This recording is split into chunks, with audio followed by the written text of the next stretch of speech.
Hey everybody, this is Rydo and we're back to Yu-Gi-Oh! Master Duel and video game news. Today is September 14th. Starting a little bit earlier today at about 9:30 my time. Not really for experimental reasons, but more just because I finished playing Tacoma, and Tacoma is just an absolute terrible game. Like, it's just a ripoff of Sleep No More, done way worse. I assume, having never even seen Sleep No More. It's not as good as Gone Home, and really, in a lot of ways, it needed to have been significantly better than Gone Home as the next game from the company that made Gone Home, which definitely does not encourage me in any way to want to play their new game when it comes out, Open Roads, from Fulbright Company. But yeah, it's just a nothing burger. It's a walking simulator telling a boring story with no real surprises or twists. I guessed the ending for the most part in the first couple of hours, and the reason the game is even a couple hours long is just because it's actively wasting your time. The gameplay mechanic of being able to rewind and fast forward through sections doesn't really do anything. The entire game, you really don't do anything. So I finished Tacoma, and then I moved on and said, well, that game had like no real interaction and action in it, so let's play something that almost certainly will have a lot of action and interaction in it. So I started playing Shank 2, the sequel 2 years later, after the release of Shank 1, and while it does have action, it unfortunately doesn't really have a lot of story, and it is really just not a particularly modern, polished beat-em-up game. It's fine, but it's not great, and it is extremely short in its own aspect, with really only having, I think, about 6, maybe 7 campaign solo modes, and then 3 platforms for a survival mode that you could theoretically play online, but almost certainly would never be able to find anybody online to play with you that would want to play with you. So it just kind of feels like it isn't a really well thought out game. I could certainly get into some problems in that they in one level, as far as I've gotten, decided to depict cannibals as the historically racist depiction of Africans and dark-skinned people, with painting all over their skins being cannibals, which doesn't really make a lot of sense because this is supposed to be a game where Shank is supposed to be set in kind of more of a Mexican, Central American area. So when you have like this rainforest area that you're introduced to with alligators and crocodiles, and there's cannibals that are dark skinned there, that doesn't make sense. Before you even get to that, you have very pale skinned, red-headed characters showing up, and it just doesn't make a lot of sense at all. It's just like they've picked random people. There's also an Amazonian tribe that shows up that doesn't really make sense. The first game definitely felt like, from what I vaguely remember of Shank 1, once upon a time in Mexico or something like that, where it would be that kind of action game. Now this totally feels like they've just picked random environments and random people to throw in the environments. The game wants to sell itself, Shank 2 does, wants to sell itself on being incredibly gory, but it really isn't that gory or violent, and it really doesn't have enough cutscenes or storyline to build up towards that goriness or violence. And it's obviously like all mainstream games, too afraid to show any real adult content, so they have in the Amazonians bikinis, but it's really not that revealing of bikinis on one character, and then like skin tight clothing on some other characters.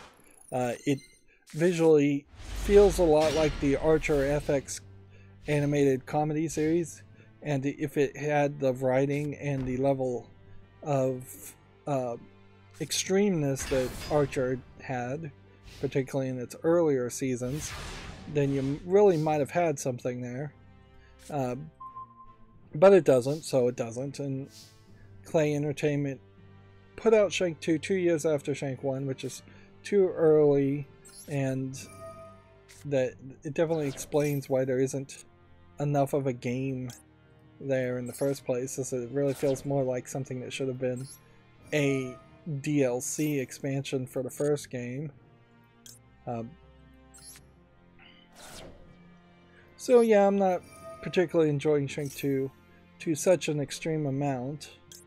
So for that reason, I decided to start streaming early today instead of maybe doing 2 more episodes of Shank 2, which I will eventually get around to doing that, but yeah, at the moment I preferred to just start streaming, which is not a bad idea considering that the Nintendo Direct happened. I do have to, I think, point out that I'm without doing the double checking research, I feel like Jeff Grubb was the source of the claim that there was going to be announcements for Wind Waker, and Twilight Princess and Metroid Prime Remake. That all of those were going to be announced at this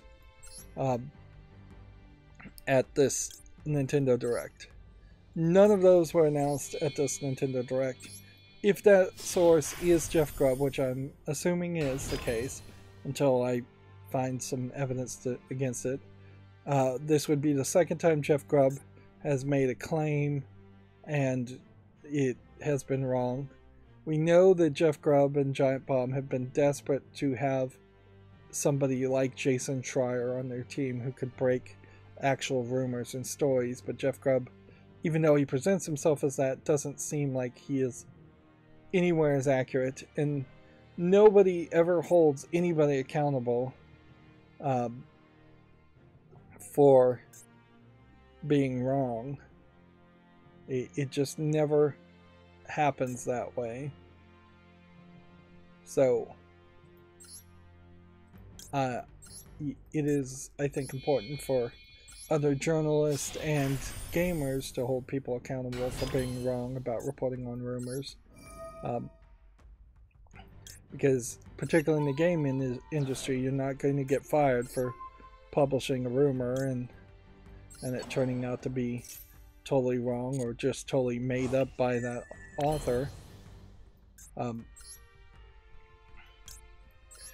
And unless I'm wrong again, I'm trying to give myself as much wiggle room to be wrong here, so at least not I become the thing I'm ranting against.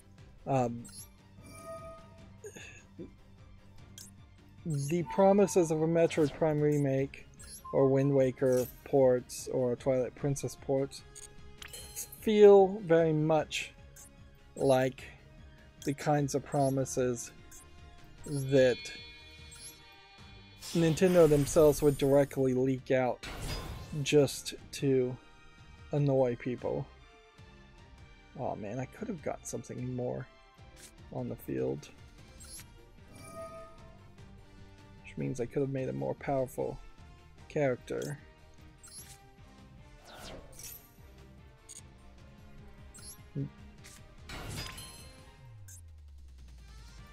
Probably have enough now to go ahead and just bring out the big guns.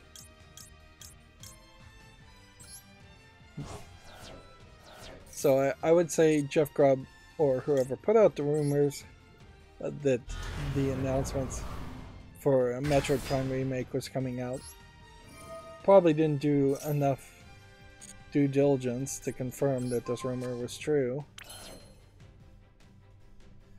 Unless, and I will, again, just trying to be as accurate as possible, unless I'm just completely wrong, and actually the announcement of the Metroid Prime remake and Twilight Princess and Wind Waker are coming out in another announcement. I may be screwing myself over by doing this.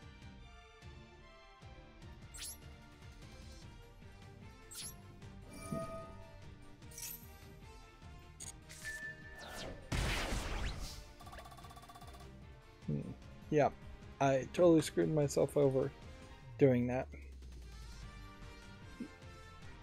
Just because I wasn't paying attention to what this card did.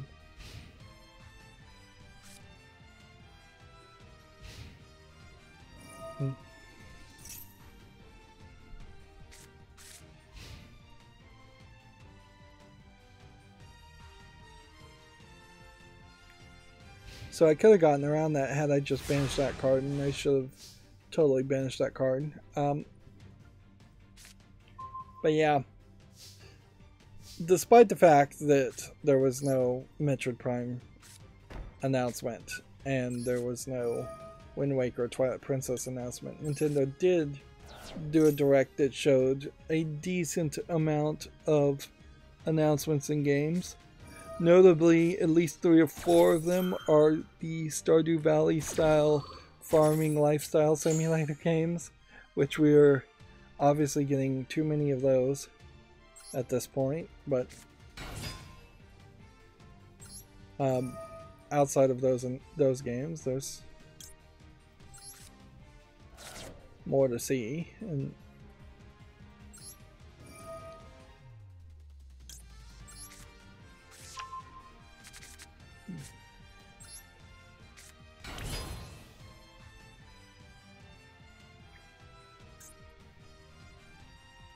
so today was a good day to potentially start streaming.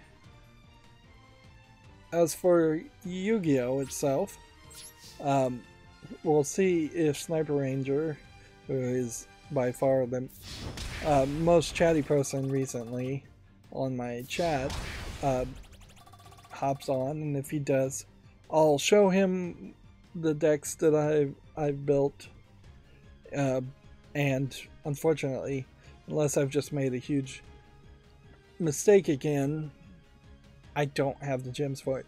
I think inherently I suspected, and anyone with any historical knowledge of Konami, which I believe is the company that's running Yu-Gi-Oh, should have suspected, is that they would dry up on their generosity. This game isn't amazingly generous, but it's been pretty generous.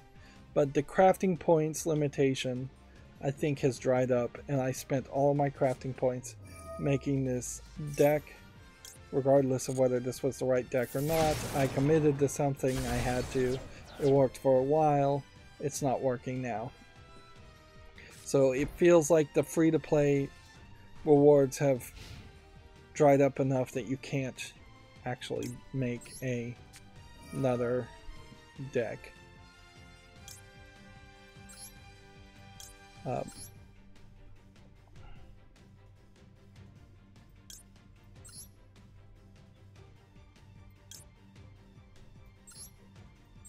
So, yeah. So I may very well be just trapped in a situation where I can't really play anything, and if at a certain point that means that it doesn't matter what you play, because you're just going to, now that the meta has shifted, you're just going to fall further and further down ranked, then I may very well just go back to structured decks if structured decks are interesting or fun to play. There's a lot of structured decks I've never really even played more than a couple of times because they're so weak. But the free-to-play free-to-play players like me may very well just not be able to compete against the whales to even get halfway through the game, which that may speak to a level of who is actually continuously still playing Master Duel. I know that Cross Duel game came out, and Cross Duel is actually more of a 4-player thing where it's 2-on-2. But again, in making a separate video game called Yu-Gi-Oh! Cross Duel instead of just having Cross Duel mode in Master Duel doesn't make any sense to me. It definitely feels like it would be smarter to simply add more modes to one interface instead of trying to sell different interfaces. But if the Konami idea is to get people into new games so that you could start selling some new currency, then it might make sense to make a whole bunch of different games.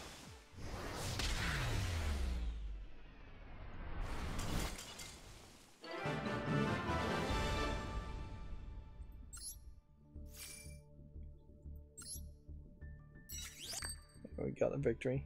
But yeah, nothing you do playing ranked gives you crafting points. At all.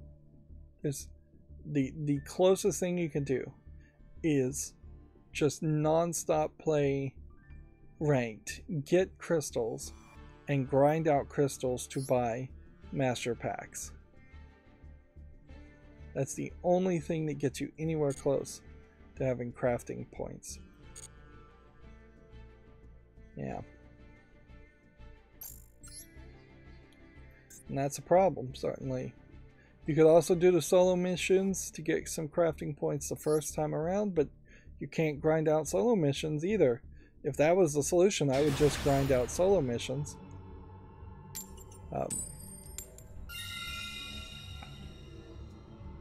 Okay.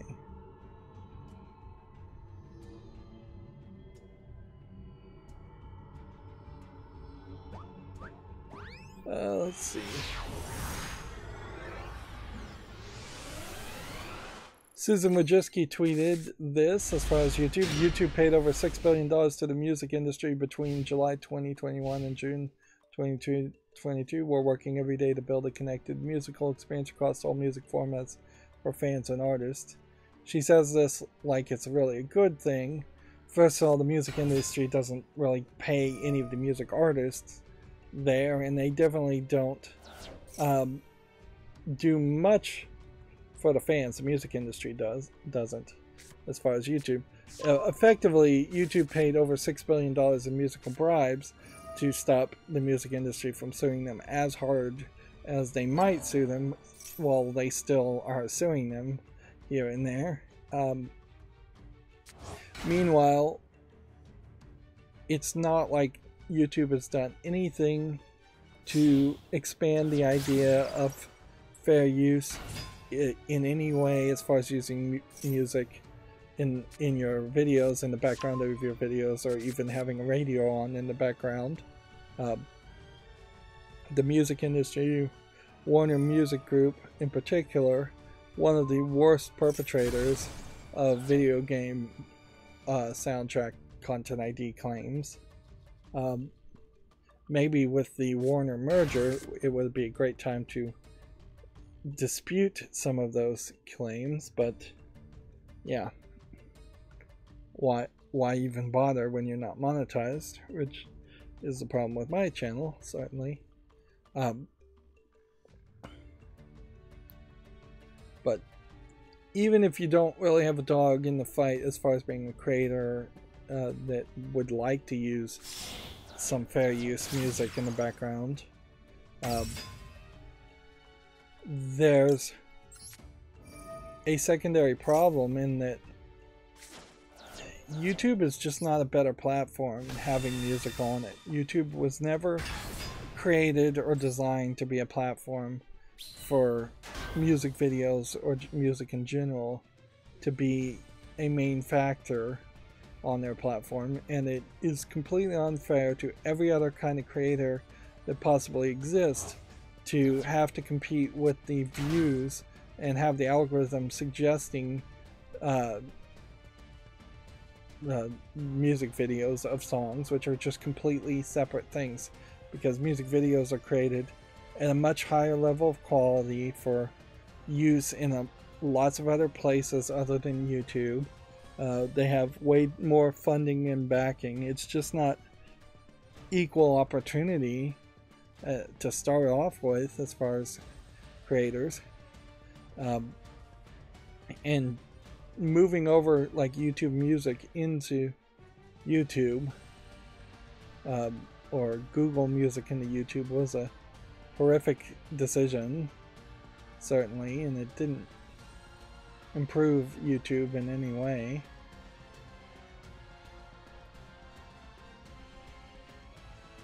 Alright.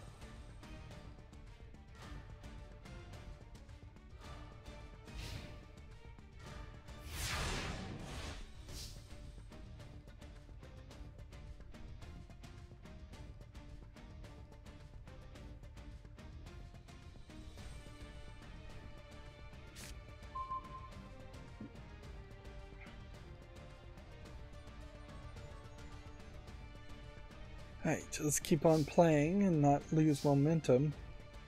I had a tab open and apparently lost that tab with the new Bayonetta 3 trailer, but it may not be as big of a deal.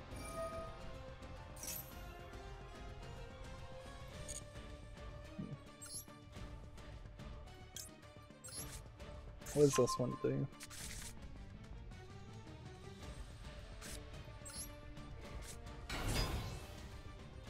Okay.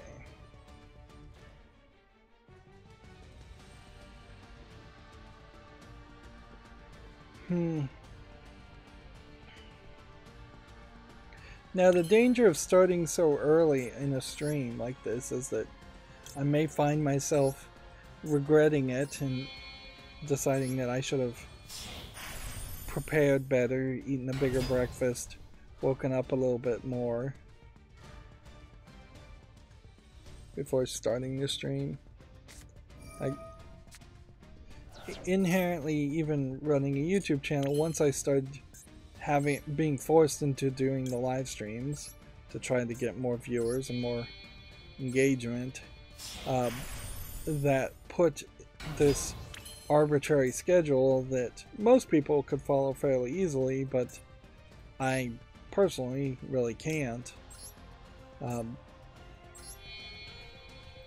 that's why my live streams have never been consistent at any specific time, and have barely been consistent as far as what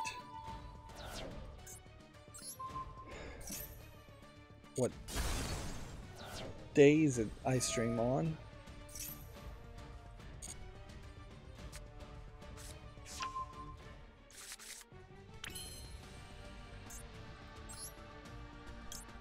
Like, ideally, if these live streams were just pre-recorded streams, then there would be some level of more polish to them. Maybe not by much, though.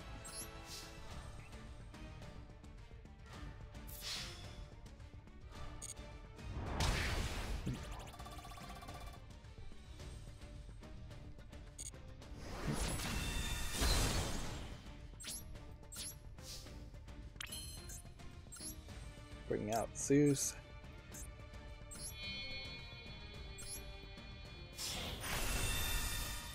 I did look at kind of the statistics that YouTube shows creators, and yeah, about 48% of all the new viewers in the past 28 days have been from YouTube Shorts, which really highlights how much the algorithm has been programmed to specifically promote shorts, because that does not make any sense otherwise to me. Although maybe I just don't know who my audience is. That's somewhat believable too.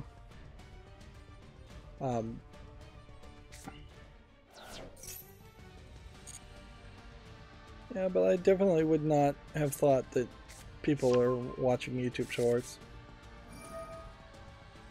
Inherently, though, YouTube Shorts aren't also leading to subscriptions, and over the past week or so, YouTube Shorts aren't really leading to a lot of new views, so whatever magic was happening there seems to have gone away. So it doesn't seem like I'm really on the path of, okay, half my views would come from YouTube Shorts. YouTube does not care one bit about views, so it would have to be watch time. YouTube Shorts are only a minute long, so watch time is going to be ridiculously small. Anyways,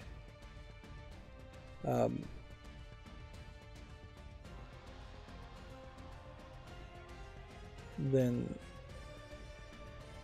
you're still not really going to get anywhere close to the ridiculous requirements of 10,000 watch hours and 1,000 subscribers.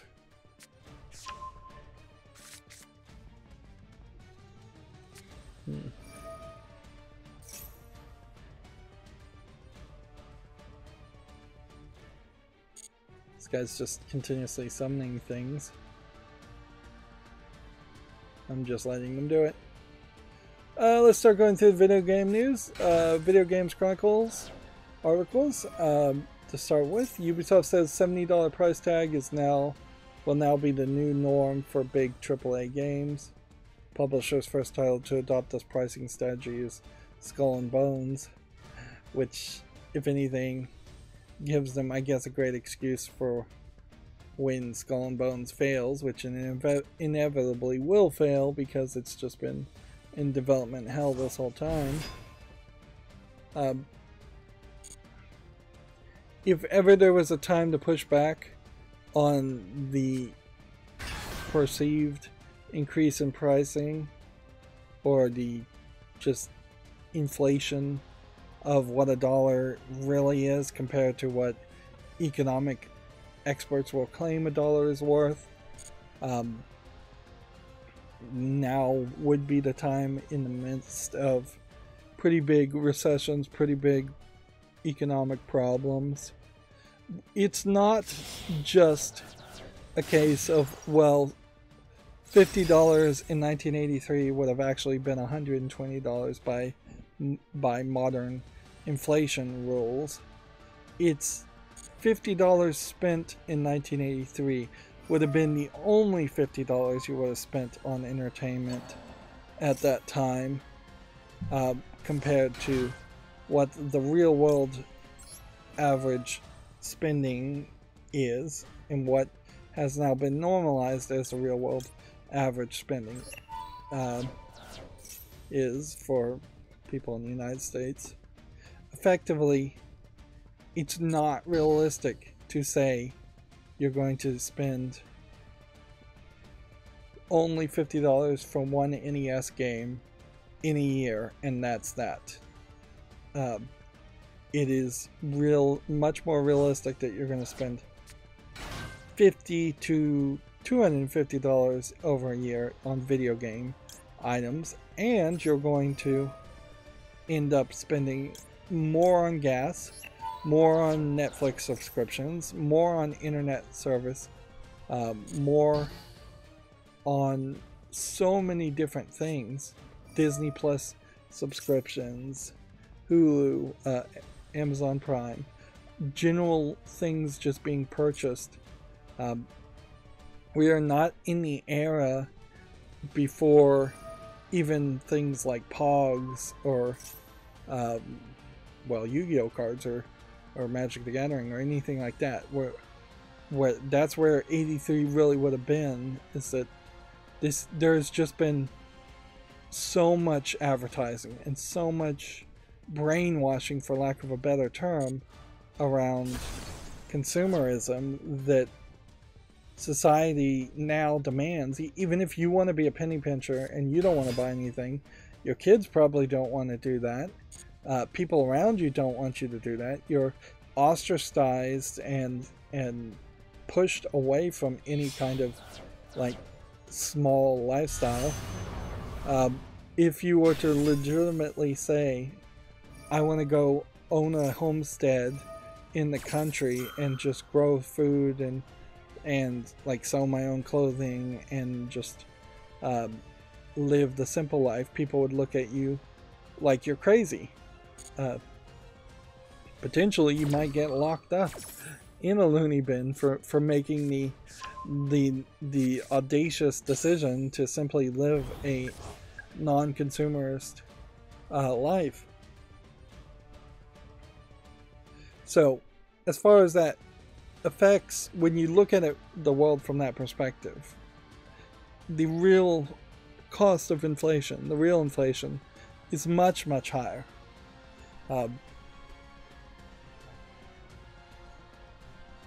And as such, video games going to $70 doesn't make any sense. Ubisoft in particular is not the company to pick to try to push $70, but I bet they are probably the company that will have the least to lose by pushing that idea in particular, because Ubisoft is either going to maintain itself just on the fact that it has Assassin's Creed, or it's going to fail miserably for its other problems. And it's either on a trajectory to fail fairly soon, or it's on a trajectory to eventually fail. I don't see a scenario where Ubisoft actually succeeds. That's just because they're not making new games with in new series. They're not trying to do anything new or innovative. Every Assassin's Creed new feature is really just to be a sales point or to get more money out of people, get microtransactions. They are just going the way we've seen other companies like EA go. So when you see all of that, that definitely highlights a problem.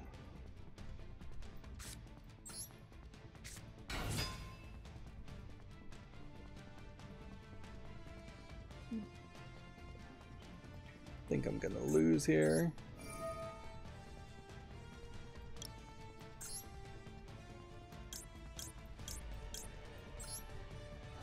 Unless I can get one of my guys on the field.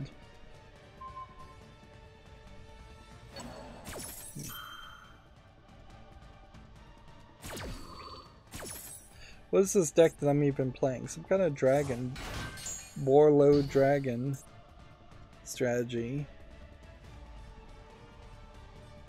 Don't even know what the name of this deck would be.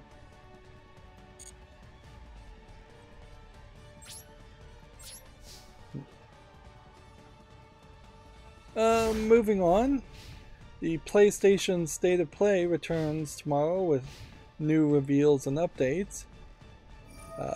September 13th. Nope, this is an old announcement.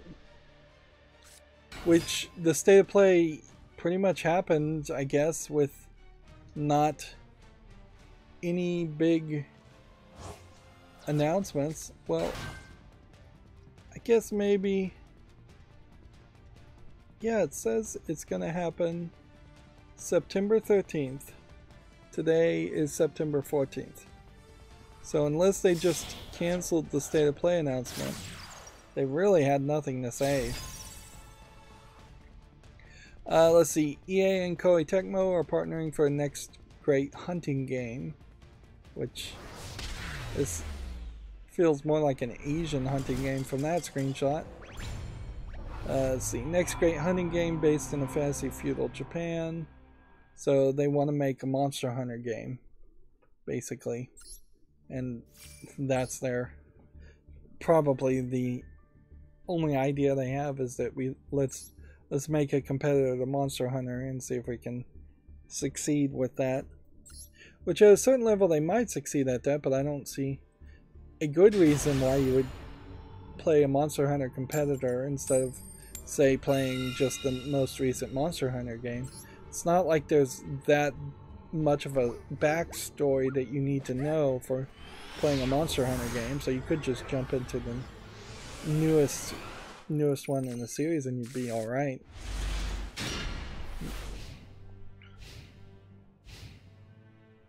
There really isn't that much second to market success in video games, as much as is speculated to have happened in other industries. Like, I really can't think of any game series that succeeded as a clone of something else other than maybe Miss Pac-Man, and that was so long ago that that's almost an exception to prove the rule. And it's not really a second to market thing when you make a Doom reboot 10-20 years after your the last Doom game you made, and it's still all from the same company. That's not really second to market either.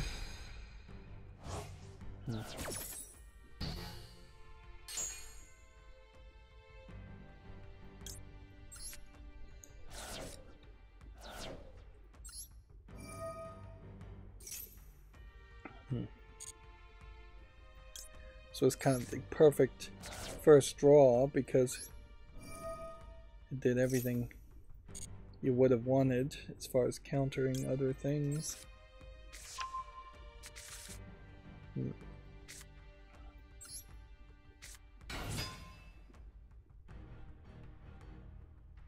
Okay.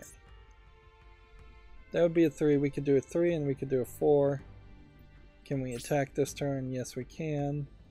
So, I think it does benefit us to do this. Remove these 3 here. Bring the bird to the field. And then, after the fact, we could do a 4 for this guy if we wanted to, but we may not need to. So let's just attack.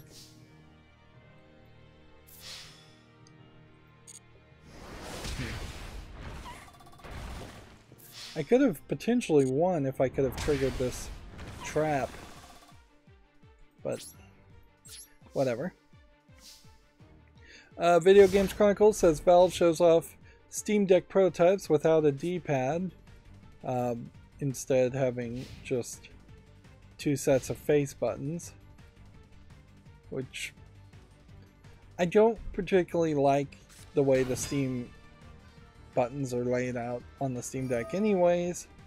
Having a D-pad I think is better, but having an 8-way pad in the area where it would have been more in an Xbox controller I think is still best. I'm just so used to the Xbox controller. So the thumbstick I think should probably be further over to the left on both sides. The right analog stick should be over here. These buttons may be further spaced apart. These trackpads I think probably need to disappear completely as a concept.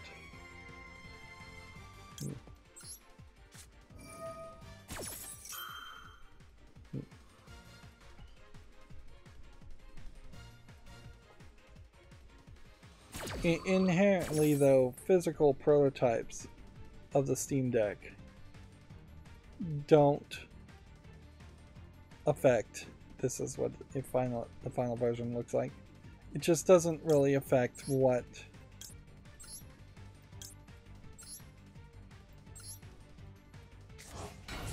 the problem is with Steam Deck, which if Steam Deck has any problem at all, it's that it just does not have a years upon years of experience of baked in operating system on it, where you talk about like the iOS operating system or the Android operating system, and they have taken probably until just now this long to start to get really baked in and feel really good and nicely optimized, to the point where getting Android 13 versus getting Android 14 is probably not going to give you a lot of new features or improvements, because they've just kind of plateaued,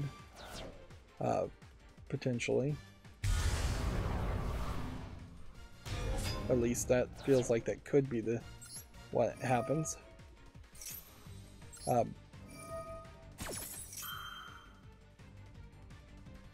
yeah. The Steam Deck inherently needs to get cheaper, and the operating system needs to support more games easier before it really can hit that next tier of potential consumers. Because right now all you've got is enthusiasts playing the Steam Deck. There is no talk right now of suggesting buying a Steam Deck for kids this Christmas, or for your average gamer this Christmas. As a YouTuber who has to sit in front of a microphone, and somebody who actually has to kind of sit in a specialized recliner, because like not all chairs are going to work for me, there's no way that a Steam Deck really helps me that much. If I want to play in bed, lying in bed for instance, I can do that because my computer is right next to my bed, but I wouldn't be playing for any footage at that point, so because I wouldn't be talking into the microphone. You sound awful when you're lying down. You need to sit up and have as good posture as you can when speaking. And yeah, the Steam Deck is just too expensive to in any way suggest it for kids. Interesting, I can both eliminate 2 and 4, but not 3, which probably just means I've run out of 3 special link summon characters.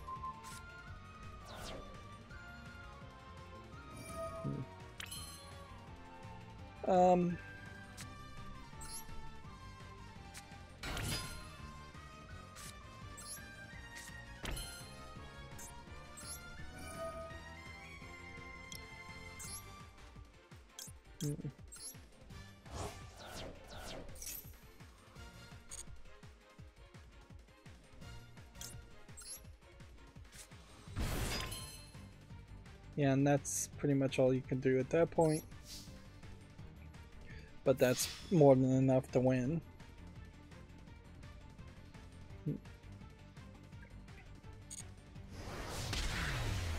Inherently, if the only thing there is to say about the Steam Deck as far as getting news press about the Steam Deck is to show off old prototype models, it highlights that you don't have anything new and exciting to say about the Steam Deck.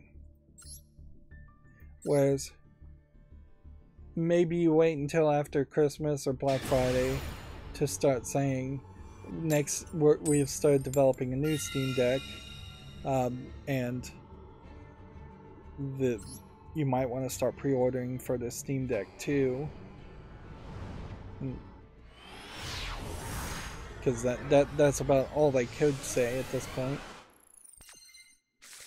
But I also don't see any like major improvements you could do to the Steam Deck to make it work better. Like, make it sturdier, certainly. I think it's kind of put together with chewing gum and wire in a lot of its internals.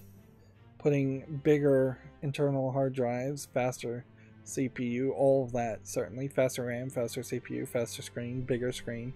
All those are things you could want, but that's all going to affect battery life. A replaceable battery that's rechargeable maybe makes more of a sense, instead of locking down batteries into the case. But none of that's really going to change things. It's the same problem with the Switch. Whatever the Switch 2 is, it's going to have some major gimmick on top of some major improvements to feel different. At least Nintendo is going to see it that way. A upgraded Switch that just has better graphics and better CPU and faster RAM. While that is what I think a lot of Switch owners would be happy with, much in the same way that they're happy with the OLED model being just a better screen. But that's not going to be enough of a sales point, though. Because if you aren't interested in the controls of the original Switch and you're still using Joy-Cons in the Switch 2, that's not really going to be any improvement. I think the Joy-Cons in particular are something that should probably be improved more. I could even see a scenario where the Joy-Cons become twice as wide but split in half, in such a way that you're actually holding what could potentially be 4 Joy-Cons on the Nintendo Switch instead of 2 Joy-Cons on the Switch. Twice as wide, letting you potentially have more of an adult-sized hand fit the buttons and the controls.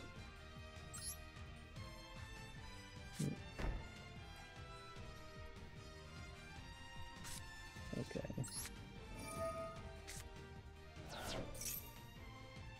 Without really looking at these cards, the question will become, can we pull this off?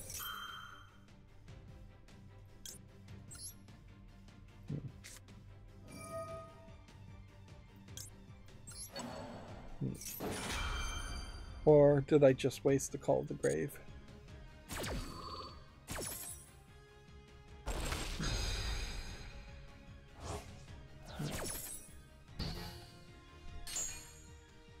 Okay, so we cancel Max C.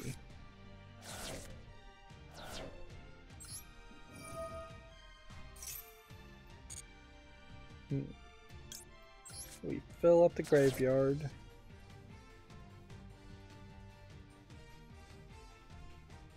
We activate this to toss this. Put this on the field. Put this on the field.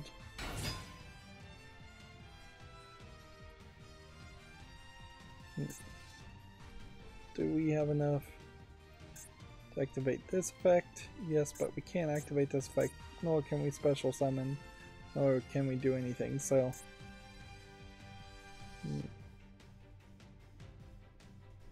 yeah. I think that set me up fairly poorly.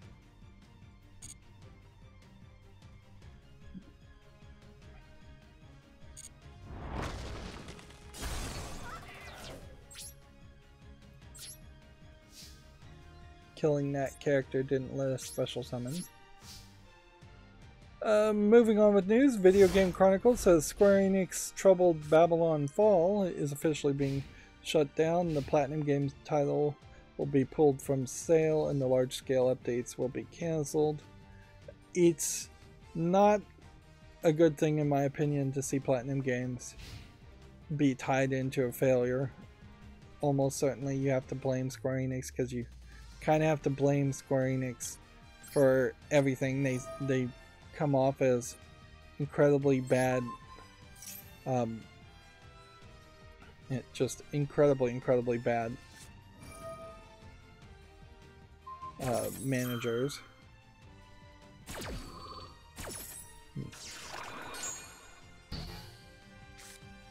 Interesting. Canceled my cancel that way. I wouldn't have been certain that that would have worked like that. But inherently, Babylon's Fall was not anything anybody was interested in, and I can't say that's just because of advertising. It seems fairly obvious that there were other problems with it.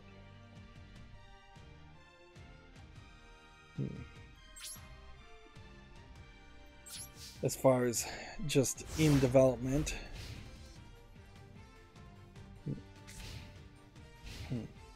It was also a game that Video Games Chronicle is pointing out that cost $60 but was full of microtransactions. FIFA 23 web app and companion app release dates have been revealed, which I don't know if this is a new thing for FIFA games to have companion apps and web apps. And I'm not sure if games ever need companion apps or web apps. But certainly you can't really trust EA to come out with a companion app or web app and it not just be a different way to push players towards microtransactions. So yeah. It is intriguing. I guess on the face of it, I would like to see what the companion app and web apps really offer as something.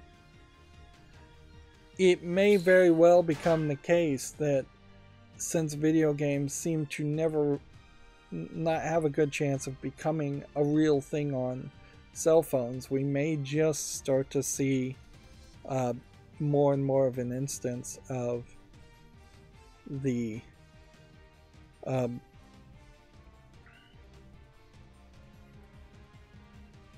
may see more and more of an instance of companion apps popping up to just let us check in on, I guess, maybe dailies or quests or things like that that you would have on console games or PC games.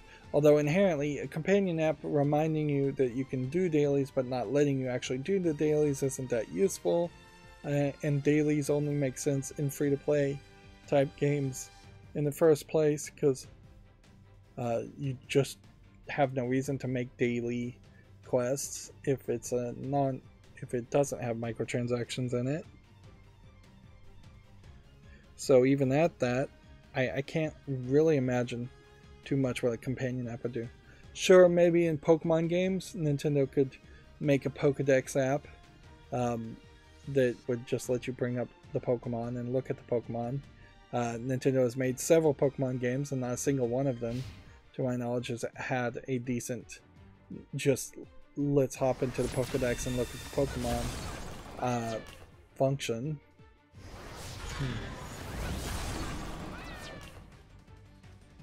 But that's kind of it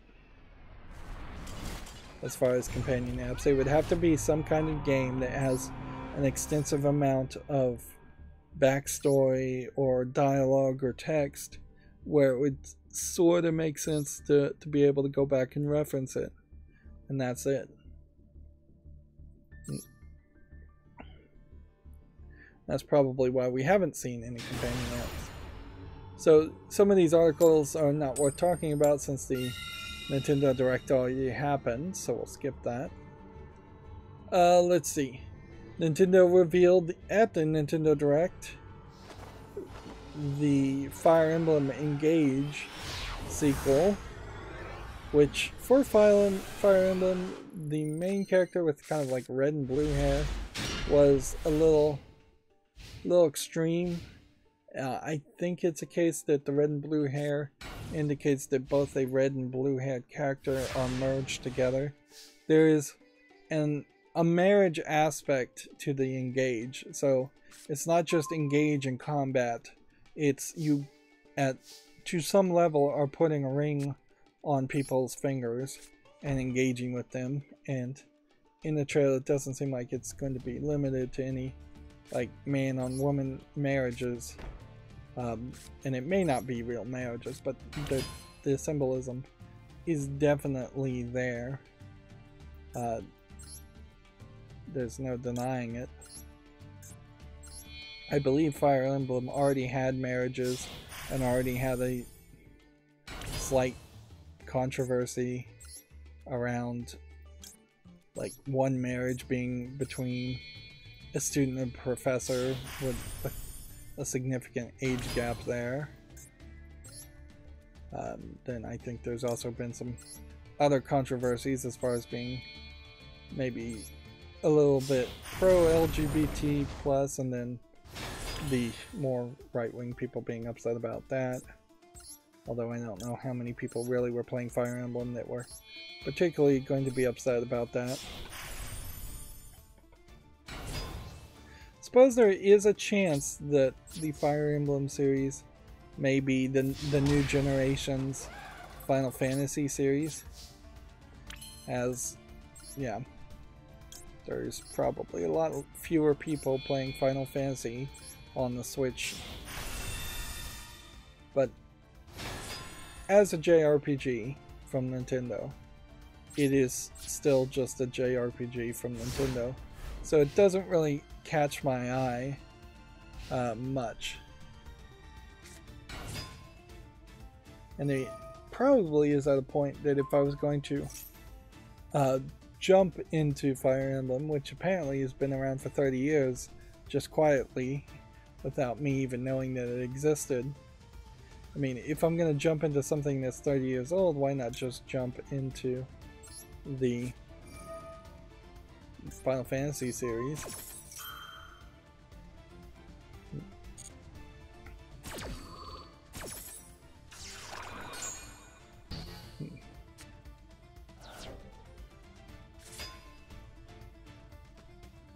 What does this guy do?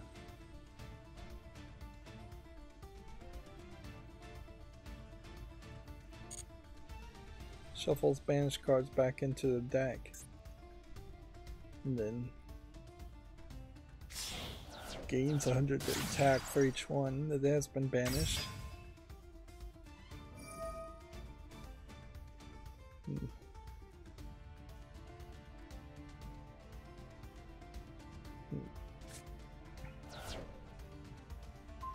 So this is going to try and destroy that trap card, which I feel like at that point I might as well just discard a couple cards. While we're at it, now that I've discarded a couple of cards, let's go ahead and, well, while we're at it,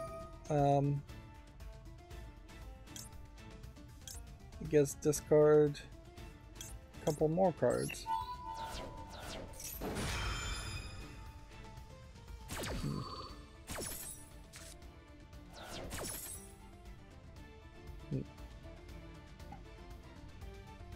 Which means, I guess now I special summon each of these, but then they get destroyed again. So, was there a way I could have done this chain better? I think there probably was, where I could have ended up with my character staying on the field instead of just getting destroyed.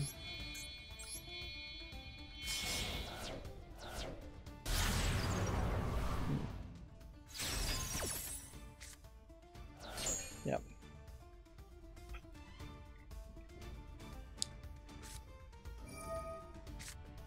There was definitely a better way to have played that. Almost certainly. It Takes Two is coming to the Switch in November. It Takes Two still feels like it's more of a mature game, so it's a little weird for it to come to the Switch. As a two-player game, I assume that it may be like over the internet two-player or local network two-player. It says couch co-op with the second set of Joy-Cons, or by linking two Switches for local play, so no over the internet. Also has a friend pass that's coming with it. But yeah, they seem to be pushing It Takes Two quite a bit more than they really should. And very rarely do you see a game that that is just getting over advertised and over pushed. But I guess that's probably because It Takes Two has a TV deal or a movie deal, I don't remember which, and it probably did sell fairly well. It was also fairly well critically acclaimed. And at a certain level, regardless of which publisher it is, having a indie darling under your belt is probably something you want to always try to have happen, because those come very rarely. Last of Us was another case of that, where Sony very much wanted The Last of Us to be talked about a lot because it was so well critically acclaimed, at least the first game was. You almost assume that there will be an It Takes Two 2 fairly quickly for all the extra advertisement it's getting.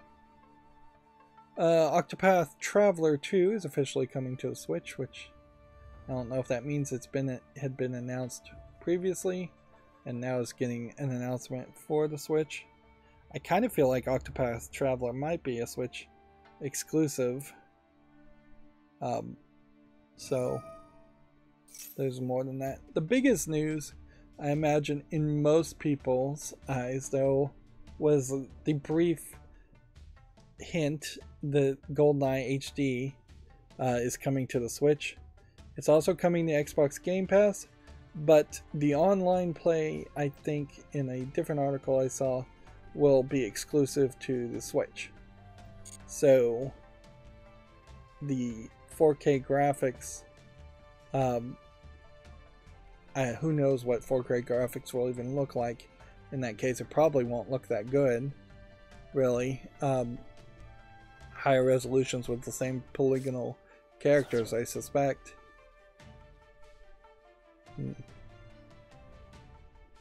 But yeah.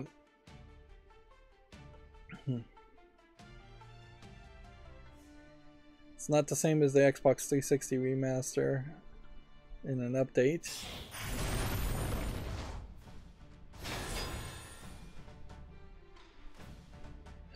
Inherently, if this came to PC and I played it, like, I don't know what I'd really say about it. Like, it really is just the next Duke Nukem Forever game. People will enjoy it, I imagine, a lot more if they have the nostalgia and want to play with their friends, but they're going to play for maybe an hour and two, and then you're going to say, hey, let's go play the Halo collection and play Halo 1 or Halo 2 and do those maps that are better and play that. You're not going to really stick with GoldenEye 64. There is a whole single player aspect to it that I have to remind myself exists as far as GoldenEye 64. So I could play through the entire storyline and show it off, but I'm not that nostalgic or that enthusiastic really around that idea.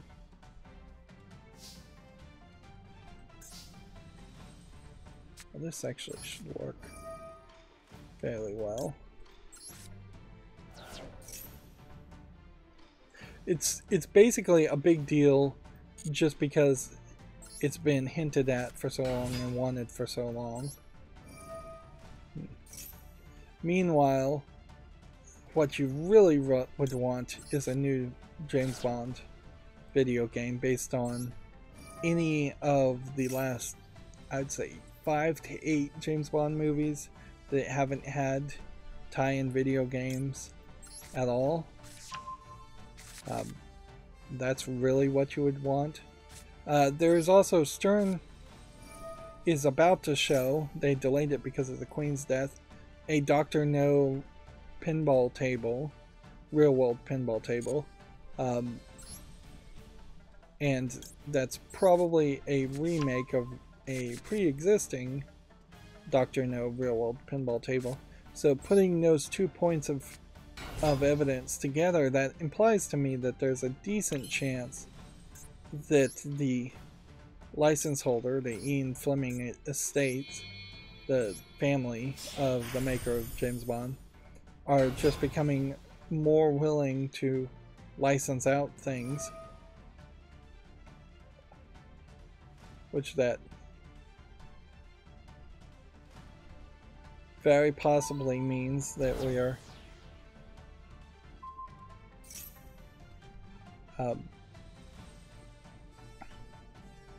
going to start to see new James Bond licensed products in a much shorter amount of time.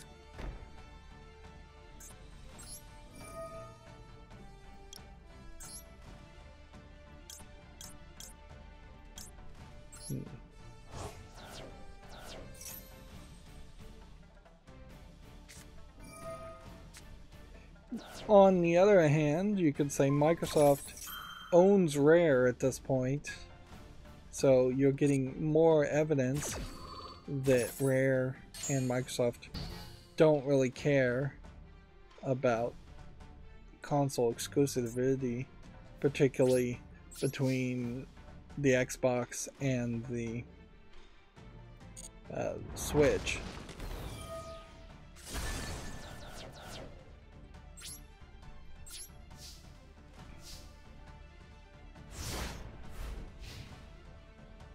Which may help certainly their claim of them not going exclusive against PlayStation in the whole Activision Blizzard acquisition. Moving on, the Zelda-inspired Adventure Tunic is coming to the Switch this month, which I thought it had already come to the Switch. It definitely, being inspired by Zelda, would make a lot of sense to have been a day one launch on the Switch.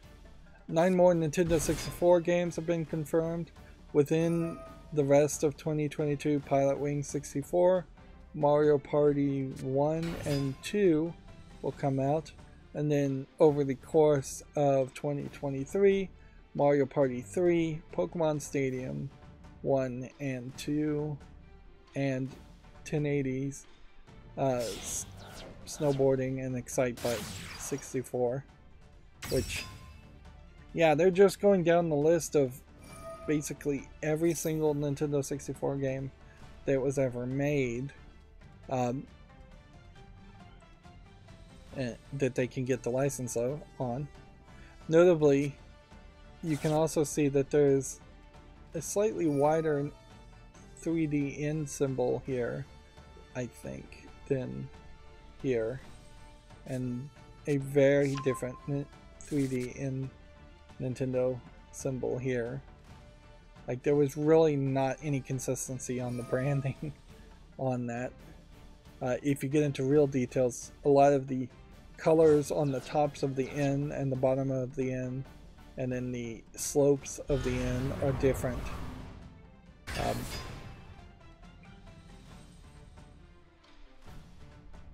Notably, though, this GoldenEye 64, I think, is not just being sold as a port of the old game. I think it's a little bit more of a remaster than that. They're also creating a scenario here where this really goes to show where emulation of the Nintendo 64 on something cheap like the Raspberry Pi is not as good as potentially buying the online service and getting those ports on the Switch, because there's hopefully, and you really have to hope, just more skill and effort being put in emulating it directly on the Switch to make sure it runs, than having to go to run a Nintendo 64 emulator on the Pi and get custom settings per game, because emulation on the Raspberry Pi for the Nintendo 64 generational consoles and later consoles after the Nintendo 64 is spotty at best, and more often than not just doesn't work at all. But that's only if you limit yourself down to the Raspberry Pi. If you're straight up just emulating on PC, then the sky's the limit, and you still are better off running a ROM on a PC to play a Nintendo 64 game. But that's more work and more setup, and if you just want to get an easy experience for kids, particularly for these Nintendo 64 games that are really only going to be played for a couple hours and then they're going to get bored and moved on, Nintendo's not doing a terrible job at it. They're not doing a great job, and frankly they should have been emulating these games a decade earlier. But they're not doing an awful job either.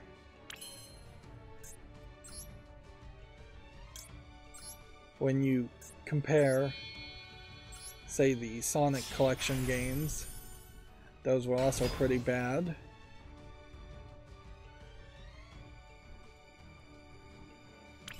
And there's plenty of other series that straight up just kind of suck because they don't have enough games or enough energy put around them.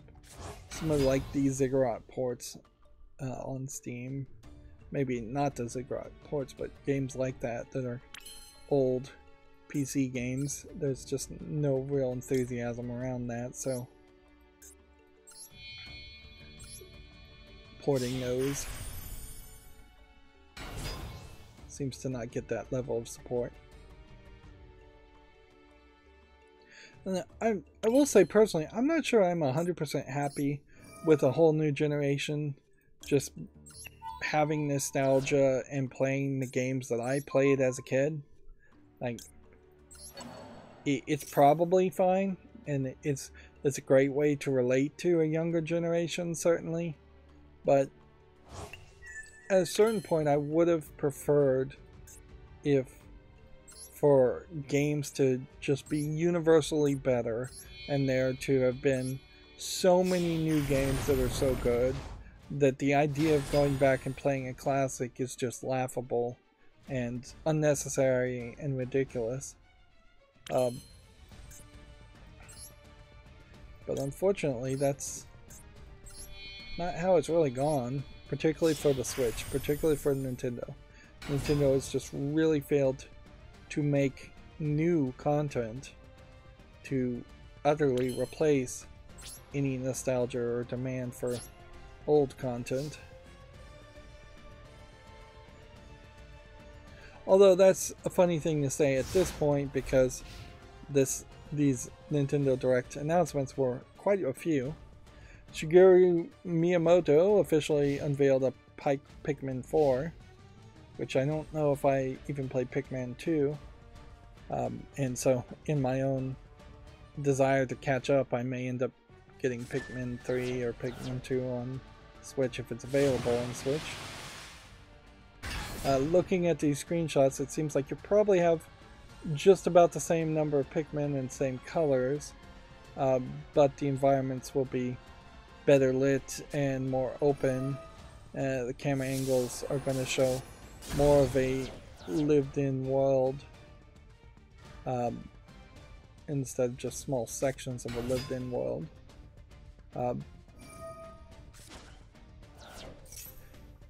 No new gimmick or anything so far being pointed out.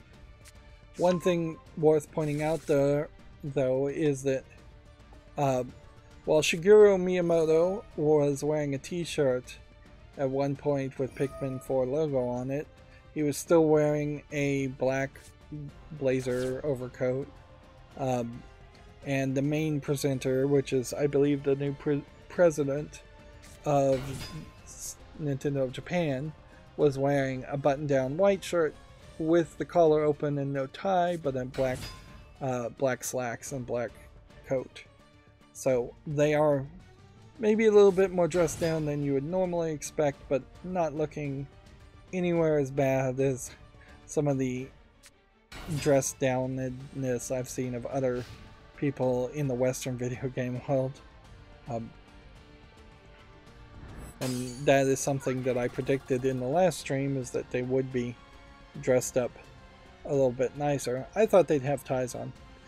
Doug Bowser, Nintendo of America, as the president, has completely disappeared, though there seems to be no desire at all to have him show up and make any presentations. These Nintendo Directs just have the Japanese president talking and then it being translated to English, and they're happy with that. It works fairly well for them. Nintendo Directs don't go crazy with big expensive stages or flashy presentations. They simply say, here's a bunch of trailers, look at these trailers. That's what we're going to show you.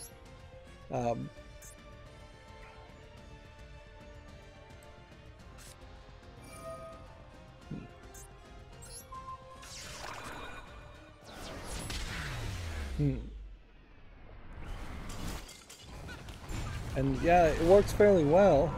If anything, I guess Nintendo probably is paving the way towards many video game companies making presentations like that. And all video game presentations really just boiling down to, here's a collection of trailers in one spot, if you feel the need to see all these trailers in one spot, versus us just releasing trailers on our YouTube channel one a week or so. If you follow Xbox and PlayStation and Nintendo, you'll see trailers, I imagine, fairly frequently. Although I did actually unsubscribe from both Xbox and PlayStation. I never subscribed from Nintendo in the first place because I was seeing too many trailers, and it became less useful to know that a game has a trailer for coming out, but then to not really get into deeper details as far as what the screenshots from that trailer might look like. So there still is some small reason for going through news sources like Video Games Chronicles or Gamatsu to kind of filter out a little bit. This Swords of Revealing Light animation feels new. It definitely feels like we're getting more animations. I guess I was probably wrong. Zelda Breath of the Wild sequel, under the name Tears of the Kingdom, is probably a much bigger announcement, or at least slightly bigger announcement than GoldenEye 64 announcement. Notably, as a Breath of the Wild sequel, if this trailer wants to play, which it doesn't seem like it wants to, there's a lot of like little hieroglyphs here, and yeah, I was watching this while I was watching someone else watch this, the Nintendo Direct, and he's looking at these hieroglyphs, and I'm like, well, obviously you didn't play Breath of the Wild because these hieroglyphs are shown fairly frequently, and I think even if I hadn't played Breath of the Wild, seeing a floating maiden or elf ears would have almost certainly pointed me towards a Zelda game. But yeah, nearly half of this trailer is just the hieroglyphs, and then you have what feels a lot like a Skyward Sword experience where you're up way higher, and there seems to be an element of going a lot higher. Little flying machines of some sort too, which, if anything, that implies to me that the Hyrule you see in Breath of the Wild is going to be the Hyrule you see in Tears of the Kingdom. I imagine the physical layout is going to be about the same. And I imagine the game would really suck if it's reset your stamina and you just have to build up the stamina and you can't climb that high again, because that is a limiting factor. It's not something I've enjoyed, and I'm not even finished with playing Breath of the Wild. I need to get back to it, if anything.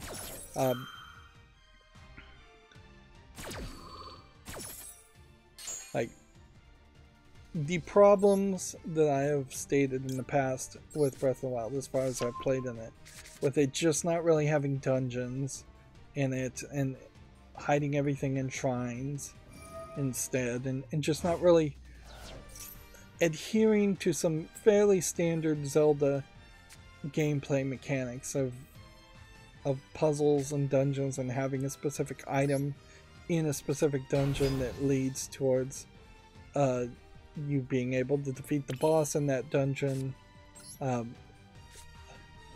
There's just kind of none of that. Instead of having dungeons, there's 4 regions, and maybe there's something you have to do in the region to get some help to beat the Divine Beast, and the Divine Beast is the only thing that is even slightly close to a dungeon that has a boss, but defeating the bosses really boils down to just being able to beat their attack patterns with some decent armor and weapons. There's just a lot of side content that doesn't quite play out as being directly connected to your main goal in Breath of the Wild. So, yeah.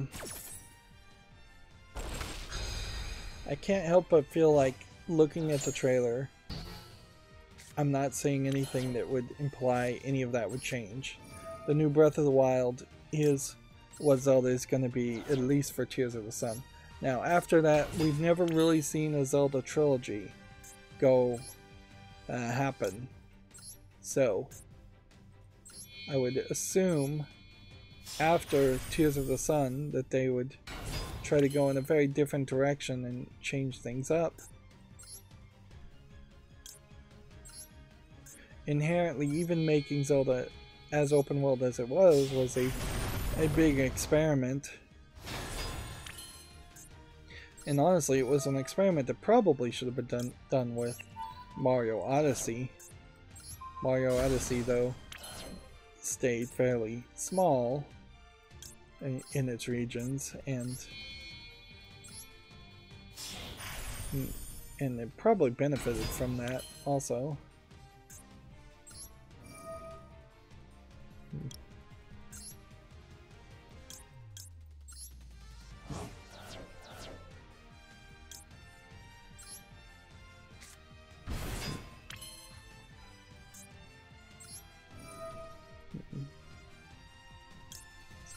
Bring this into an attack position.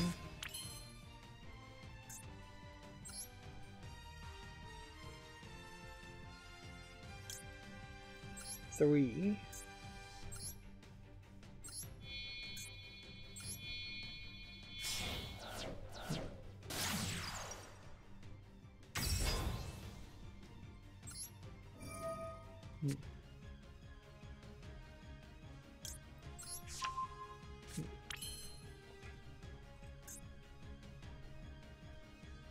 Do we want to evolve this any further? I don't think so.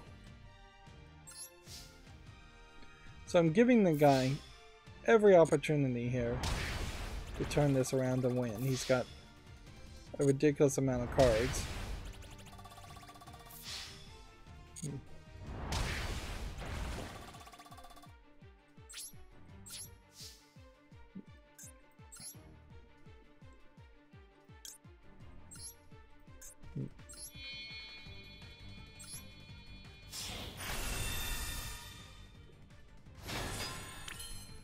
Yeah, the destructible armor and the cooking.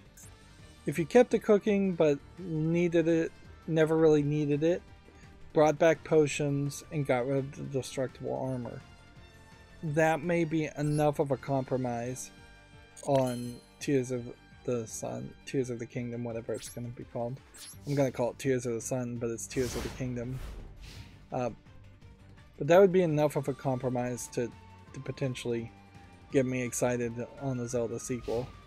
Although it is impossible to be hyped around the sequel when I really haven't even finished the first game. Okay. What does this do?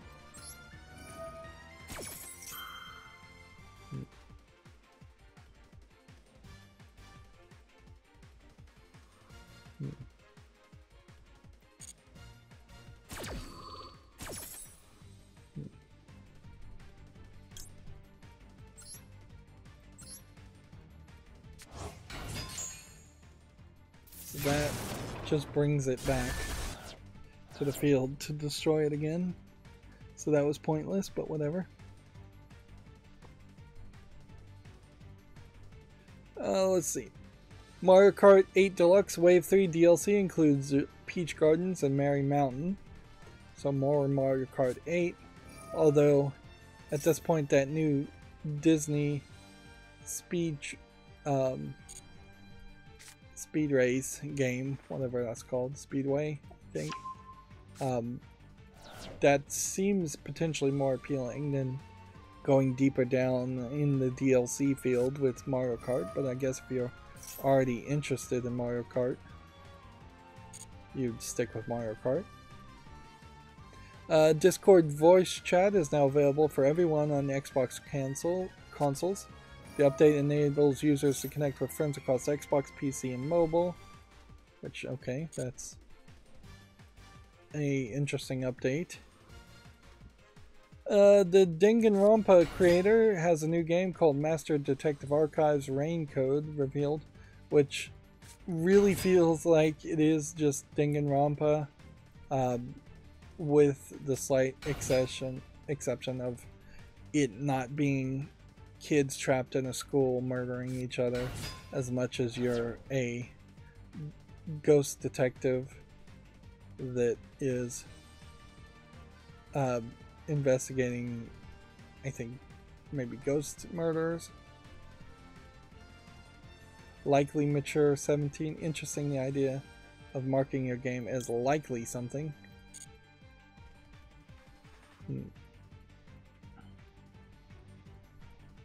It is more 3D in the way it looks. You have this little demon friend. My network is still having trouble.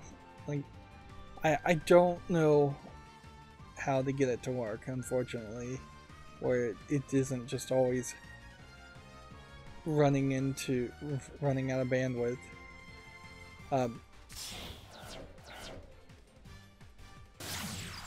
There is a point where you get into these like dungeons, almost like the Persona series, and you have to go through a different kind of dungeon experience around Raincode. It looked fairly intriguing.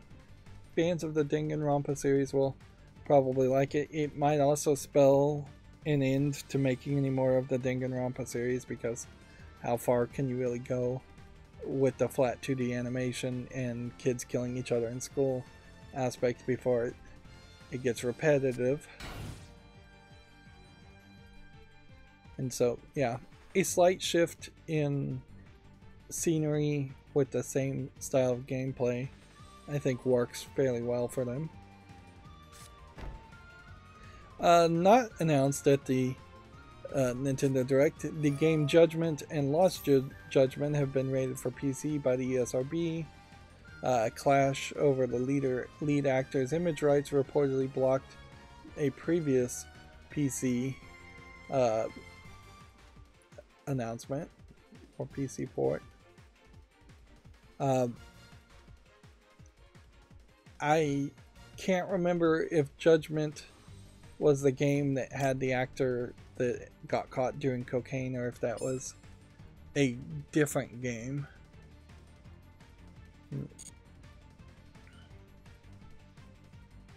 But yeah, I really didn't even know that there was a game called Lost Judgment. I thought Judgment was the only one of those, but it would, to a certain level, kind of make some sense if there had been a sequel, for as much as Judgment and I assume Lost Judgment have been talked about.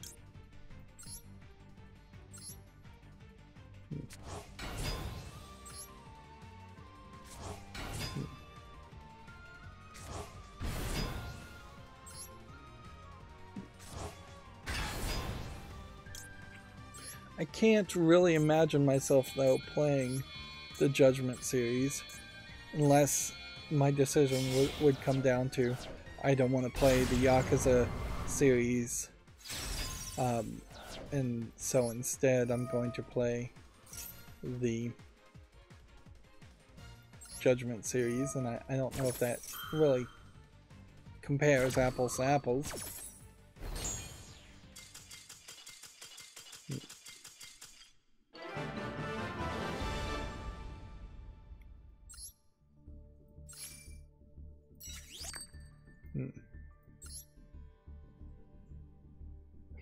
I've been going an hour and 30 minutes. Maybe I should stop playing at this point because we got a lot of news. Doesn't seem like I'll get anybody jumping on the chat today.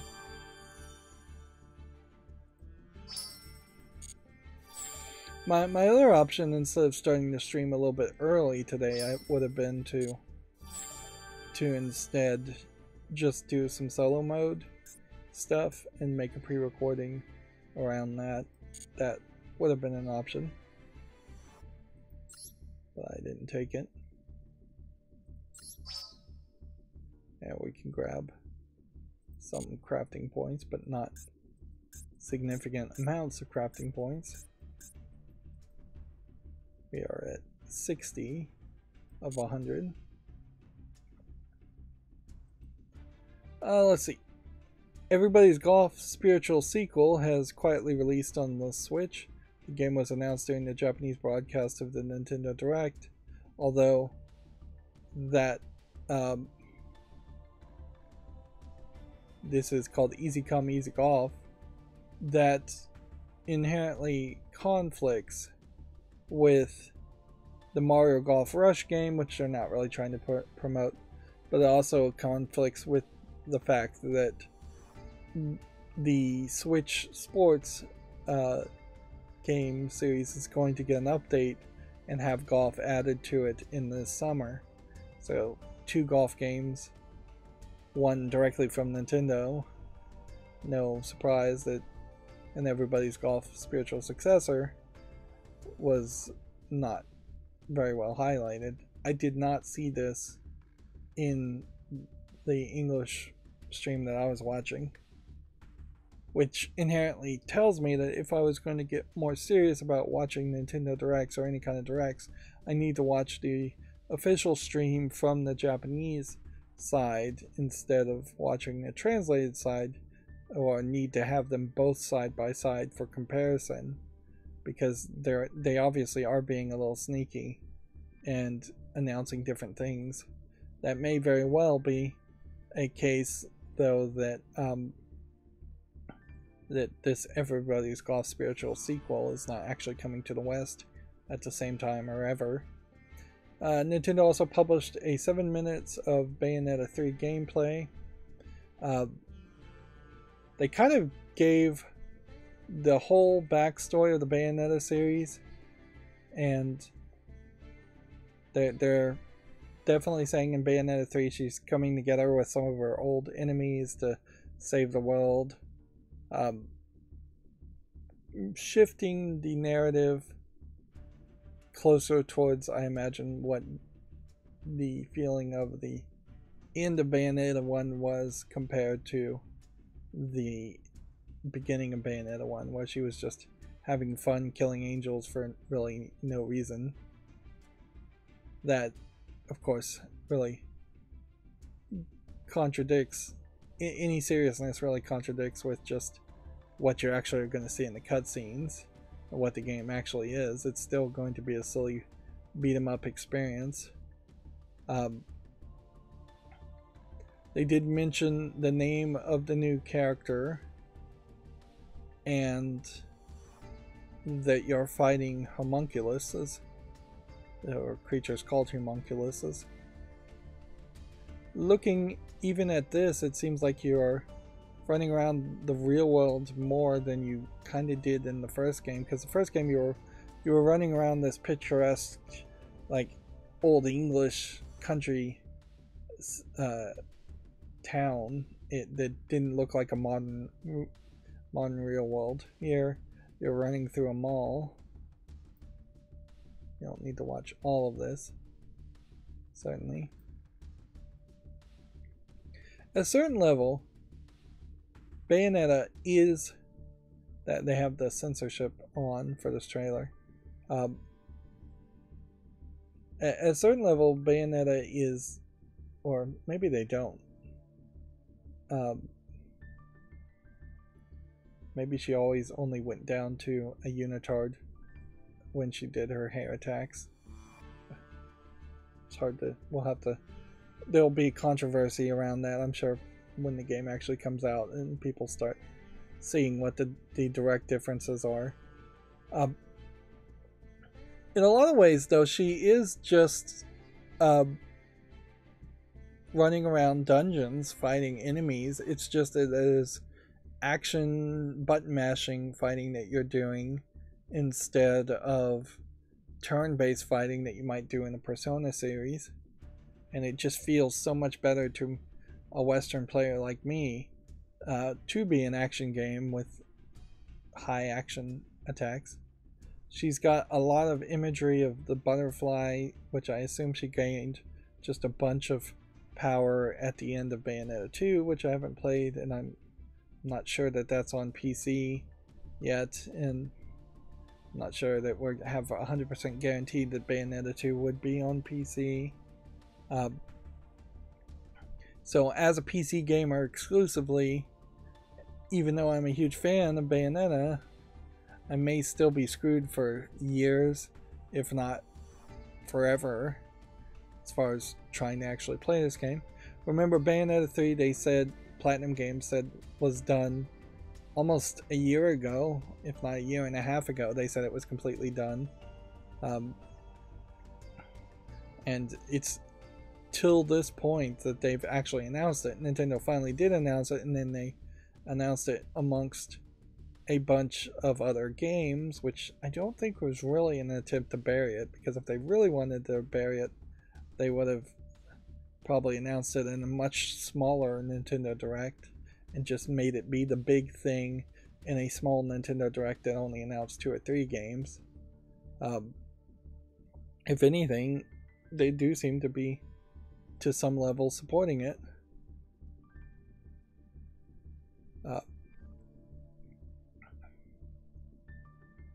The visuals definitely look different. Now, noticeably, this girl is attacking with a giant Cheshire cat. The young Bayonetta girl, that through time manipulation looked like Bayonetta's daughter in the first game, was calling one of the characters a Cheshire and was carrying a Cheshire doll, which is almost certainly more evidence that this new character is supposed to be actually Bayonetta's daughter, not young Bayonetta from the past. Although it could be a older version of Bayonetta, young Bayonetta from the past. Certainly. That kind of time manipulation's already been done once. But yeah, it's highly unbelievable that this new girl is going to not be either Bayonetta or Bayonetta's daughter. And I think in a lot of ways they may just be trying to make it be Bayonetta's daughter. There's a lot of action certainly in this trailer, and we're spending a lot of time looking at it. This is definitely the type of game, though, where you have to have it in your hands to really experience it. You're not going to get anywhere enough feedback just looking at the screenshots. It looks great, but that could mean anything really. It could play awful. I hope it doesn't. I hope Bayonetta is great. I don't know if that says anything for Platinum Games. I feel like a lot of people that worked on Bayonetta 1, 2, and 3 are either on their way out or already out. And I think Platinum Games is definitely trying to shift their priority and focus. So I don't have a lot of faith that they're going to make a spiritual successor to Bayonetta. And even if they were going to do it, I don't know if it's going to push the limits as much as far as a strong, powerful, sexually liberated woman in Bayonetta that they had in the first game. So yeah, I don't know. I don't really believe they're going to catch lightning in the bottle a second time, or even try. Moving on, Video Games Chronicle says Crisis Core Final Fantasy VII Reunion trailer confirms a release date. This is basically the prequel to the Final Fantasy VII reboot, I believe. It's a remaster of a 2007 PSP game coming to all platforms. The Wii game Kirby's Return to Dreamland is coming to the Switch, which I really wouldn't have thought that there were too many Wii games left that in some way hadn't been ported to the Wii U and then ported to the Switch that way, but apparently there are. It probably is also a case that the only reason why this is being ported in particular is because Kirby has had some success on some new Wii games and they seem to be pushing Kirby a little bit more at the moment, which probably means that they're falling behind on Mario games. Notably, there was just no Mario game announcement at all in this Nintendo Direct, when you would have thought there would have been something. There was Mario Kart, but nothing, no hint at an Odyssey 2 or any new Mario entry in a new series. Video Games Chronicles has apparently all the announcements in one long list, which that's not really the most effective way to go through the articles. Radiant Silvergun is out on Nintendo Switch today, so they're not really part of the announcement at that point. Resident Evil 2, 3, and 7 and Village are coming to the Switch, cloud versions, of course, not the official, not on disc versions, which that is going to probably be the way things go more and more if the Switch is going to try and stay relevant, is that they're going to try and have more and more cloud versions of games that couldn't possibly actually run on the Switch hardware. And even the Switch 2 is almost certainly going to need support for some kind of cloud gaming, because it's still, even as a potential new powerhouse, new platform, probably not a powerhouse platform, it's still probably going to be underpowered. Unless the Switch 2 is literally just as big as an Xbox Series X cube that docks and controls with the Switch, which that might be a smart move for them to just straight up do that. Square Enix is bringing Triangle Strategy to PC next month. This is a tactical RPG from the team behind Bravely Default and Octopath Traveler, which, yeah, those are all names for Final Fantasy-esque Square Enix games that aren't actually in the Final Fantasy series, are called Final Fantasy games. A PlayStation Live watching today's State of Play. Again, that State of Play must have had basically nothing in it, because I didn't see a single announcement of value. Apparently Tekken 8 is official. First PS5 gameplay has been revealed. Maybe that was at the State of Play. So a new fighting game. And the graphics could be particularly interesting as far as a Tekken fighting game, so there's some value in this. Yeah, these videos aren't loading, but they're not spinning. But then I never really had problem on my PC with the spinning. It's always on my cell phone that it has a problem.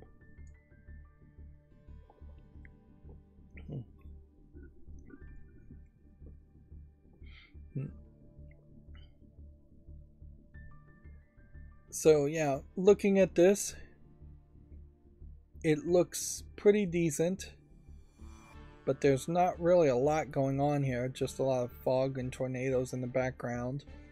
So you're not seeing like non-playable characters in the background cheering them on, which is probably good for a lack of distractions, but doesn't make a particularly dynamic scene. And as far as I could tell, this may just be a straight up cutscene of two characters fighting instead of actually being a depiction of what the actual fighting would look like. And that is definitely the problem. As someone who's not really an expert and never really played fighting games, I have no idea if what I'm looking at is good or bad or in between. There's just no real telling, and this really is a trailer that's not advertising to me to explain to me whether what I'm saying is good or bad. Fighting games almost certainly can look good enough for somebody who hasn't played fighting games to be intrigued by the visuals, but it's really going to be the controls and number of characters that are going to matter more to a newbie. Moving on, the new Hogwarts Legacy trailer shows off a PlayStation exclusive quest. The exclusive content will include an additional dungeon and a shopkeeper's cosmetic set and more, which, okay. It's called the Haunted Hogsmeade Shop is the name of the trailer if you want to check it out. I'm still not 100% sure, I believe, that this Harry Potter game has enough of an actual game in it, more than it's just going to have a bunch of microtransactions and little mini games in it. And that's going to be a problem. I did see Netflix has a trailer for a new movie based off of a different book series called The School for Good and Evil, which totally looks like it's a Harry Potter if Harry Potter was a girl, and there's like two girls that are focused on instead of just Harry Potter being focused on, but otherwise definitely looks interesting. So I imagine everybody is desperate to potentially make a Harry Potter replacement in TV and movies, and as such, if any of those actually succeeded, they would then be desperate to replace, to make Harry Potter replacement games. And I guess it will boil down to if kids are actually reading the book series or not. Netflix is trying to turn more kids books and teenage books into movies, and that's probably not a bad idea. To instead of just taking pitches for brand new concepts, which they still should do, they should sort through the bestseller list of books that have already established a fan base and then try and turn them into movies. Almost nobody really complains about a book being turned into a movie. Anyways. Nobody complains loud enough for it to matter. Moving on, a Yakuza spin-off, Like a Dragon Ishin, will be released in 2023. This was previously a Japan-only game that is being rebuilt for the PS4 and PS5.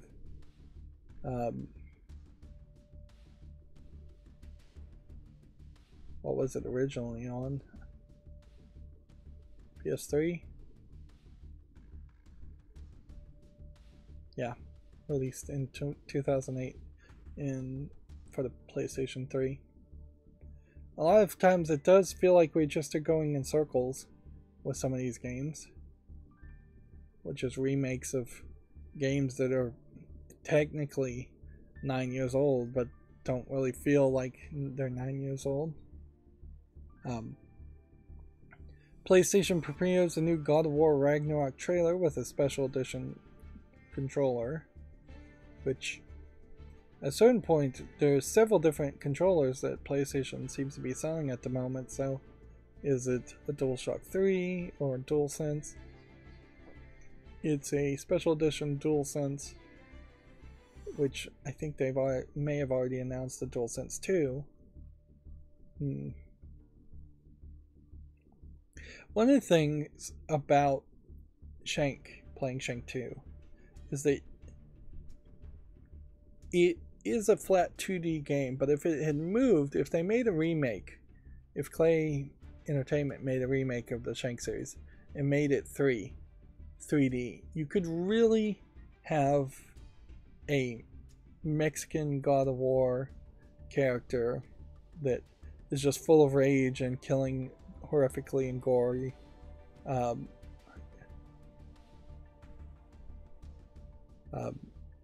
And bring back a gameplay style like the original God of War experience, which is definitely more softened in the God of War, Dad of War reboot, some level of extent. And as somebody who hasn't played the God of War, Dad of War reboot, and barely, I maybe spent an hour playing the old series, I still don't really like this boy character. Like, so, yeah. And this doesn't, looking at that actual gameplay there, that just doesn't really feel like what a God of War game quite should be, where you're more grinding in an RPG instead of just massacring large groups of people. I will say though that they've gotten rid of the nipples nicely as far as Dad of War. Everything in this trailer has his chest covered up in armor.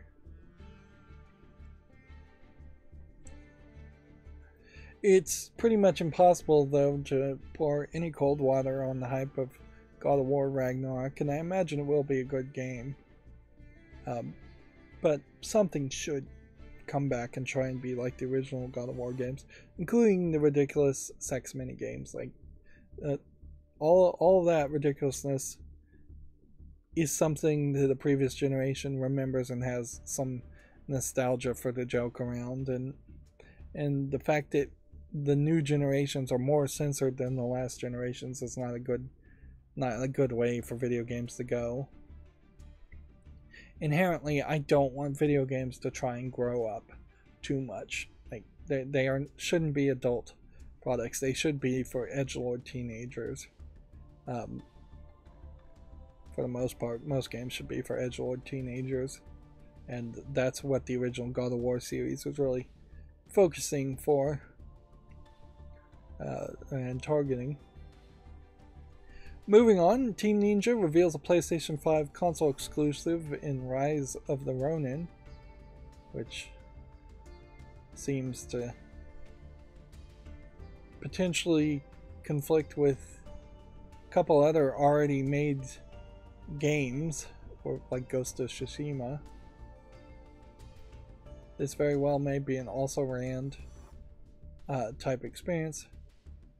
Although Team Ninja had made like the Ninja Gaiden series far before then, so they do have a history of making Asian-centric games and stories to some extent.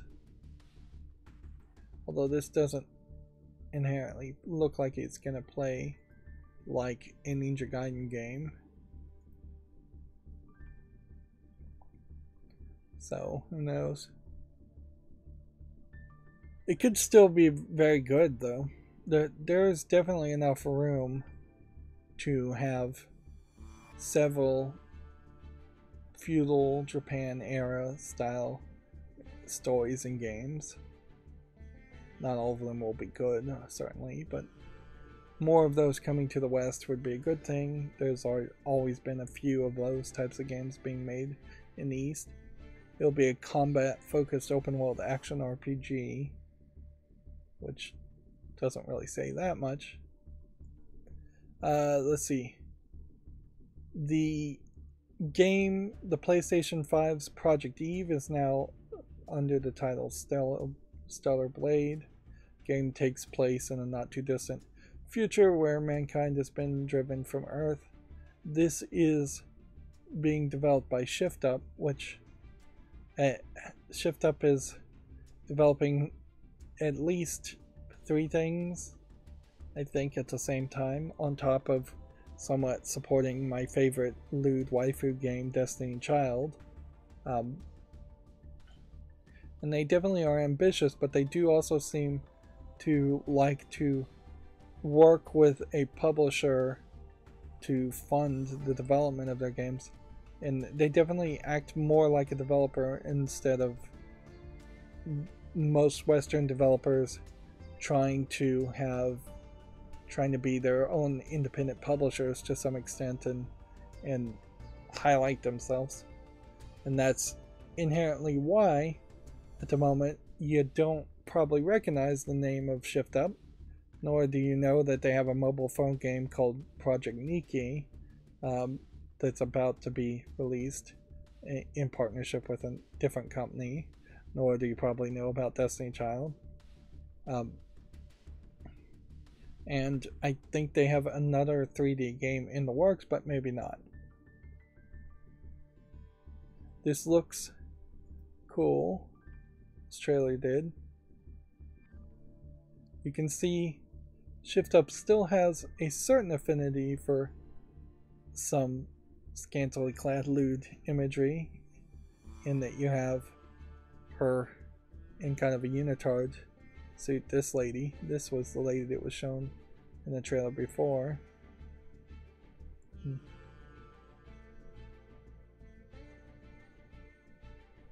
Yep. In a lot of ways, this may be the new attempt at something like a Bayonetta series or Bayonetta game. You should be cautiously optimistic, certainly, though, for this game. It looks nice and shiny, certainly, but Shift Up doesn't have really a lot of experience making, doesn't have any experience making these types of games. So, like, even if whatever team within Shift Up did succeed making this game, Project Eve or whatever it's called now, so even if they succeed there, I almost have to assume that it's a different team of wholly new hired employees that have made this work. Which, that's not terrible or bad in any way, that Shift Up might just become bigger. There is a small possibility if Project Eve or Stellar Blade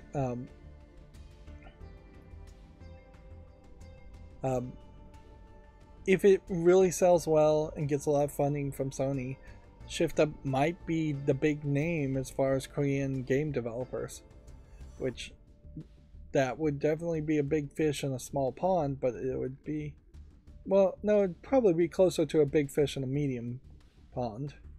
That trailer doesn't show a ton of new stuff as far as gameplay, but it does show several new characters.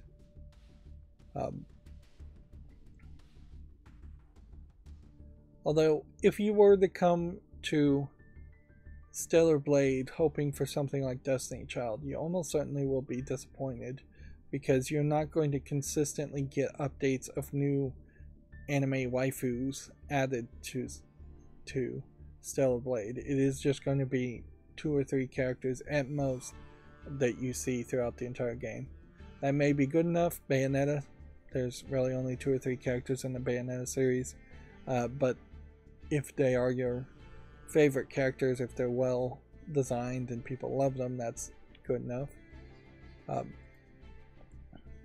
Cautiously optimistic, certainly, and any success that Stellar Blade has might very well come at the expense of Destiny Child, but they really can't do anything with Destiny Child. You can't port that to the Switch because it's too mature of a game. You can't reboot it and get rid of the microtransactions and try and sell it for $60 because it's just not really designed to work that way. Best case scenario would be Destiny Child gets an anime or a manga that goes the full beginning, middle, and end of its story, and that's about all you could hope for. It's just an anime series.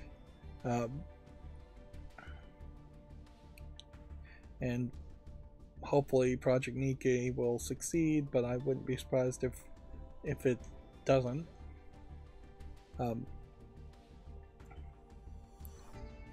Moving on, GoldenEye's online multiplayer is exclusive to the Switch, Microsoft confirms. The update, there are no plans to include online multiplayer as part of the GoldenEye 007 on Xbox. which maybe very well means that the Switch version is a completely different version than the Xbox version. We know that the Switch version is not the port of the 360 version, so they may very well have just dueling versions. Which that seems fairly crazy that Microsoft wouldn't shell out the extra money to have it online multiplayer, but do you really need online multiplayer in a game that nostalgically is known for couch co-op multiplayer? Maybe you don't. Maybe Microsoft is right on that aspect. Or maybe they realize that most people, while they are nostalgic for GoldenEye 64, actually aren't really going to have that experience. I'm of course calling it GoldenEye 64, but they've just changed it down to GoldenEye at this point for the title. And I imagine GoldenEye 64 actually was released on other consoles as GoldenEye when it first came out eventually. Bandai Namco has revealed a sci-fi shooter called Sin Duality. The Japanese publisher has partnered with prominent designers to bring their sci-fi style. Which, you know, I kind of wish more games would do that.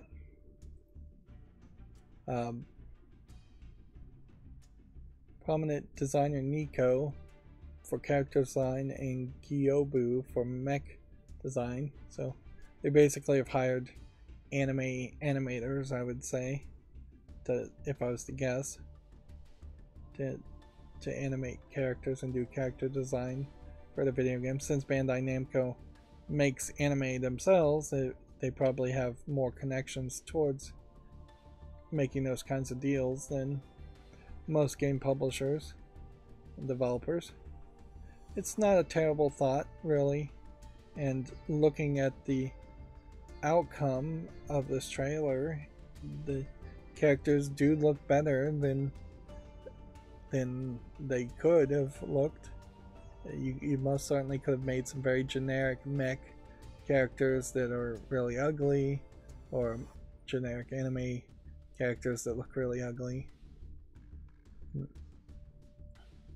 course, until you start getting a story, the characters still feel pretty generic, and you could complain about it being too colorful on the mechs, or the mech just looking very bulky, or you can complain about the anime character seeming to just fly around. Inherently, this has a high chance of being a game that nobody wants to play anyways in the West, just because people don't want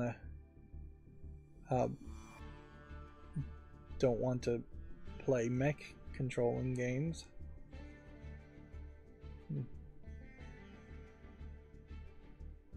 So yeah, we're looking at too many trailers. Let's see, moving on. Video Game Chronicles still. Sony offers the first look at the PlayStation Stars loyalty scheme digital collectibles. This includes PS3, Pocket Station, Toro, and Kuro celebrating a birthday, and Polygon Man. So this is some new loyalty program that almost certainly I had heard about and then immediately forgotten about. It does seem like they really are offering very little for some loyalty program, and I'm not sure you really need a loyalty program. Interestingly, I was playing the game Tacoma, and in Tacoma they talk about the beginning of the end of a common currency and the idea of corporations that are almost corporatocracies but not quite, and them having corporate loyalty as a currency instead of dollars as a currency that are accepted everywhere by law. And that was a concept that I didn't really pay too much attention to. It obviously sounded like a terrible idea and just a way of giving company script is all it is. It is literally just company script that can only be used within the same companies. Um, but then I went to get gasoline for my car, and then I realized, oh wait, there is a loyalty program that I get for buying groceries at the grocery store that gets me a discount on the gasoline. So very slowly, the idea of company script and loyalty, company loyalty as a currency, has become a thing.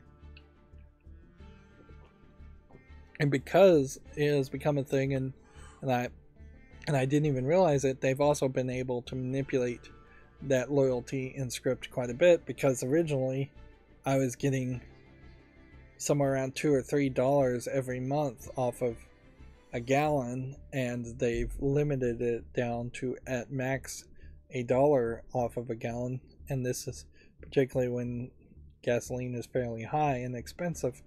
So yeah, whereas a dollar is a dollar is a dollar, these discount programs and loyalty programs probably should be illegal, although that would be a hard law to get passed and it would be unpopular.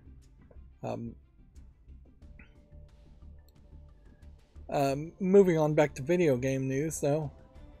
PlayStation 5's new driving survival game Pacific Drive has been revealed during the State of Play. Man, I totally just missed the State of Play, which inherently that also points out that there's just no value in watching a State of Play, because or even the Nintendo Directs, because every announcement just gets re-announced on Video Games Chronicles like a Matsu, and there's just not,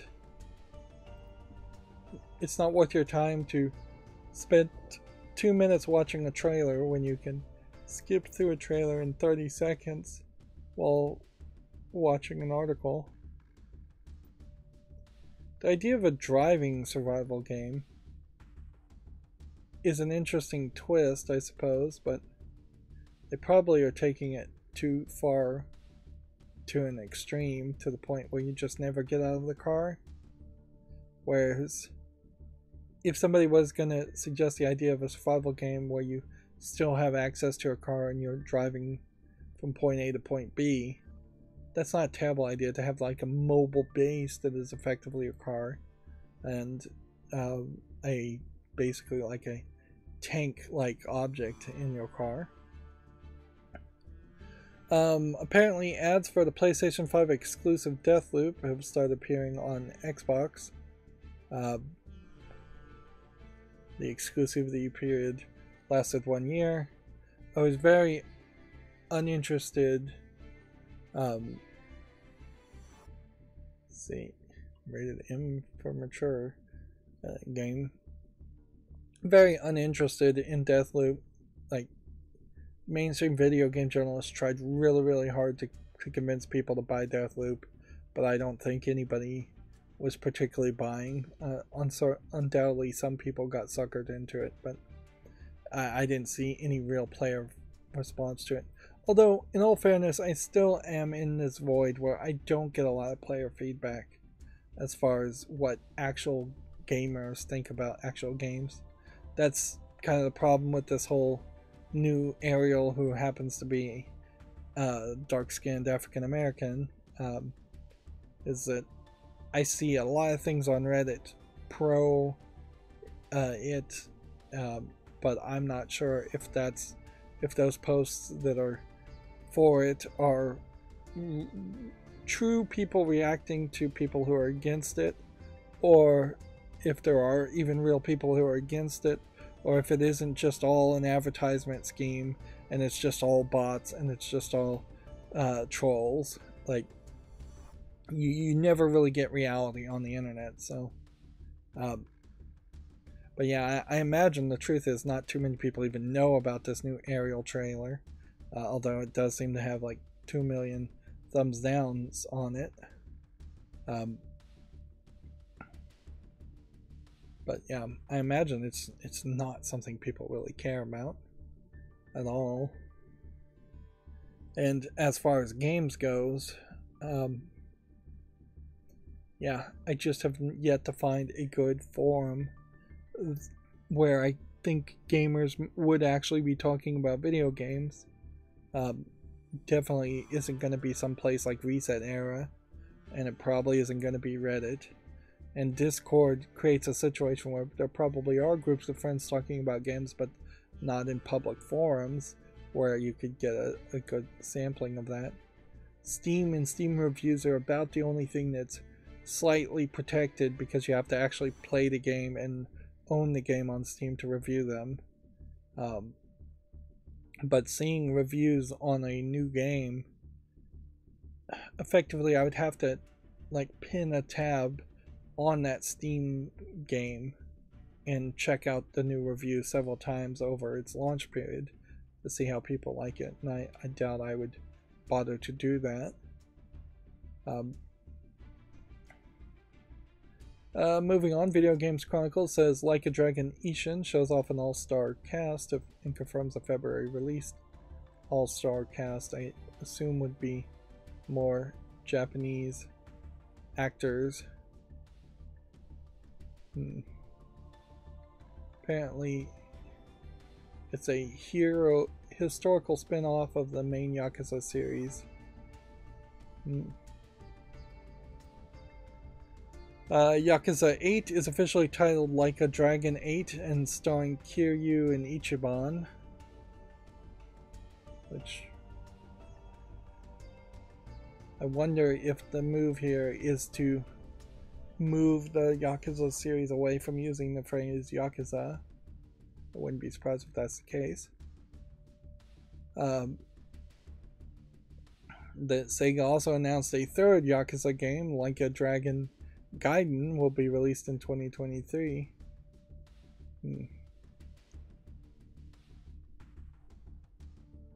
Which, Like a Dragon Gaiden and Like a Dragon Ronin, I think, were both announced.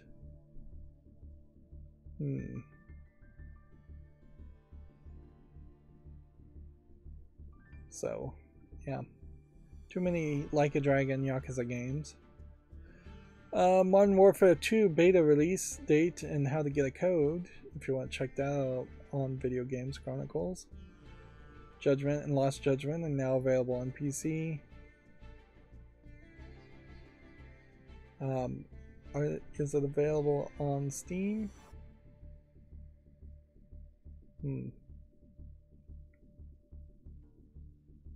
Now, the Tokyo Game Show still is happening tomorrow, so probably by Friday we'll have several very Japanese specific announcements, although it may not be much of anything new. Let's see. Video Games Chronicles final article for today. Halo Studio 343 is reportedly losing another member of its leadership team. The director of engineer, David Berger, is said to be leaving the studio. Which, yeah, that feels like it is just collapsing at that point. So, Gemetsu articles, Atelier Ryza 3, Alchemist of the End, and the Secret Key has been announced for PS4, PS5, Switch, and PC. Since this is a group of friends mostly focusing on this character growing up over the course of like 3 different summers, the main character here has also grown up, and I saw that they straight up did like a measurement of just saying, no, her face is now 60% longer and her arms are 20% thicker and her thighs are like 90% thicker and her chest size and bosom is thicker, and that's certainly something, unless you just had the absolute measurements or an overlay of the old version of the character versus the new version of the character, you probably wouldn't be able to easily compare unless the artist pointed it out. But yeah, she definitely seems like she's a little bit older as a character, and I imagine the characters they don't particularly care to show off who are looking the other direction are older too in the game series. Although also, I guess it's important to specify which specific image you're talking about, because she doesn't look quite the same in the 3D render here. But yeah, there is a whole theme of, I think, growing up throughout this whole process. I'm not sure the Atelier series always wants a trilogy, but it does fairly seem like they don't want anything more than a trilogy per group of characters. They say in the trailer that this is going to be the final summer for them. She's riding a dolphin up a waterfall. Overall, it's just a good JRPG from the responses I've seen. And so the next game in the series looks like it. It seems like there might be a theme of using keys to turn into staffs, almost like a keyblade in the Kingdom Hearts series, but done, I think, a lot smarter than keys literally turning into blades in the Kingdom Hearts series. We already talked about Mario Kart 8 Booster Course Pass, so we don't need to cover that again. Nintendo Switch Sports update is going to add golf this holiday. Hit the fairway across 21 holes in the Wii Sports series. If anything, it's odd that they aren't pushing more of Wii Sports, because it really is the thing that's going to lay down the foundation of what a second generation Mii could be, as far as a MII Mii persona. Online playing with up to 8 players, and very possibly everybody golfing at the same time.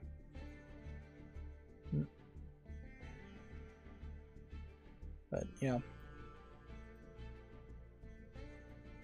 even if they do make a second generation Mii, because these Miis and these avatars look pretty good, the problem is there's just not enough games that would support it. And that was the problem with the first generation of Miis, is that even though Nintendo pushed it, it was never going to be a thing that actually worked in most games. Custom art was always going to look better. What we need is not a final product of what a character looks like, but an advanced programmable interface of what a character should look like. So there should be a Mii creator that creates Miis to look a certain way, and in that you're saying this person is going to have eyebrows that are exactly 2 centimeters above the eyelid, and they're going to have like a crazy red hat, and they're going to be 5 meters tall, and that they're going to have a pose in which they stand in a specific way, and they're going to have blue eyes, and they're going to have a hooked nose and a button dimpled cheeks and button chin, and things like that. Just program it down to an API, and then you really incentivize, and I don't know how you would incentivize game developers to take that code and put it into their own game based on their own art style. For Unity, with the Unity like built-in NPC custom creator, it probably wouldn't be that hard to do that. And it may take 2 or 3 generations, maybe take 10-15 years to get an advanced programmable interface to be the default system for all games, but that's the way it's got to go. Because when you're playing a Square Enix anime game here, this simulation adventure game, Katsugo Danshi, Elements with Emotions, when you're playing this, a version 2 Mii is not going to look good at all. But they could certainly accommodate whatever they could accommodate and say, if by default your Mii has red hair, your character would have red hair. If they are tall, by default they're going to be tall. And similar things, and then in that same anime style that you're seeing here, you could have a character that is somewhat like that, basically morphing your predefined things. Although in a lot of cases, and this definitely feels like more of an otome visual novel game as anyways, instead of a adventure game, in a lot of cases you're going to still have cases where the original creators and artist have a vision for what they want the characters to look like, and they're not willing to compromise. It's only when you really don't care what a character looks like that you can let the player customize your characters. And usually if you don't care what your character looks like, then you're also kind of saying you don't really care about the game that much. Which puts you back certainly at the spot of just saying let's not have Miis or avatars at all in most games.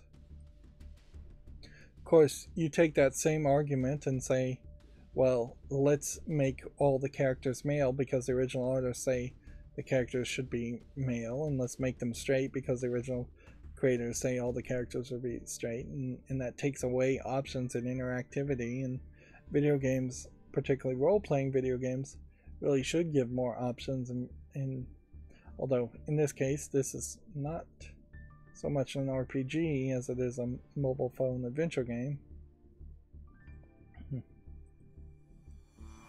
Ideally, you would want the new version of the Miis to, through an API, work on the new version of Skyrim, whatever the next Elder Scrolls game is, and it just morph into that character.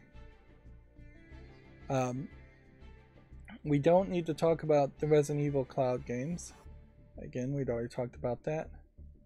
A Harvestelia demo is now available for Switch if you want to check that out. Harvestelia is an action RPG. Bayonetta's Ways of the Witch trailer and screenshots. We had pretty much talked about that and watched that trailer to its fullest, or skipped through some of it.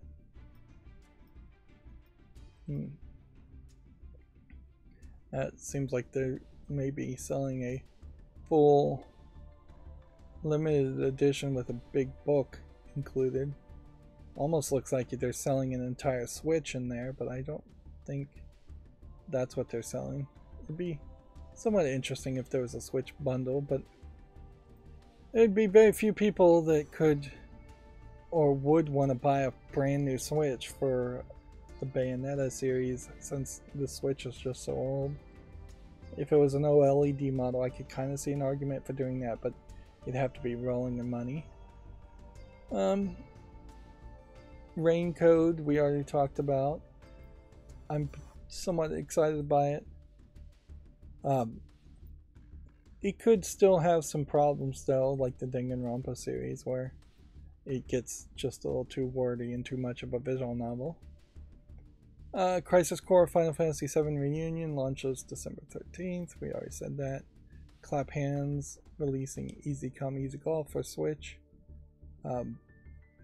This was definitely the one I did not see an announcement for. I suppose it is possible that it was announced on the English stream and I was just bored and not paying attention, which happens a lot in these presentations and these streams, is that they don't keep my attention completely, so I can just black out sections.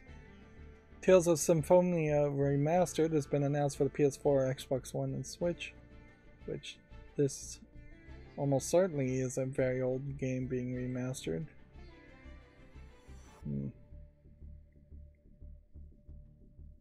Or at least a somewhat old game. I assume it's part of the Tales of series. It definitely looks like it's a PSP original game or something. Originally. Yeah,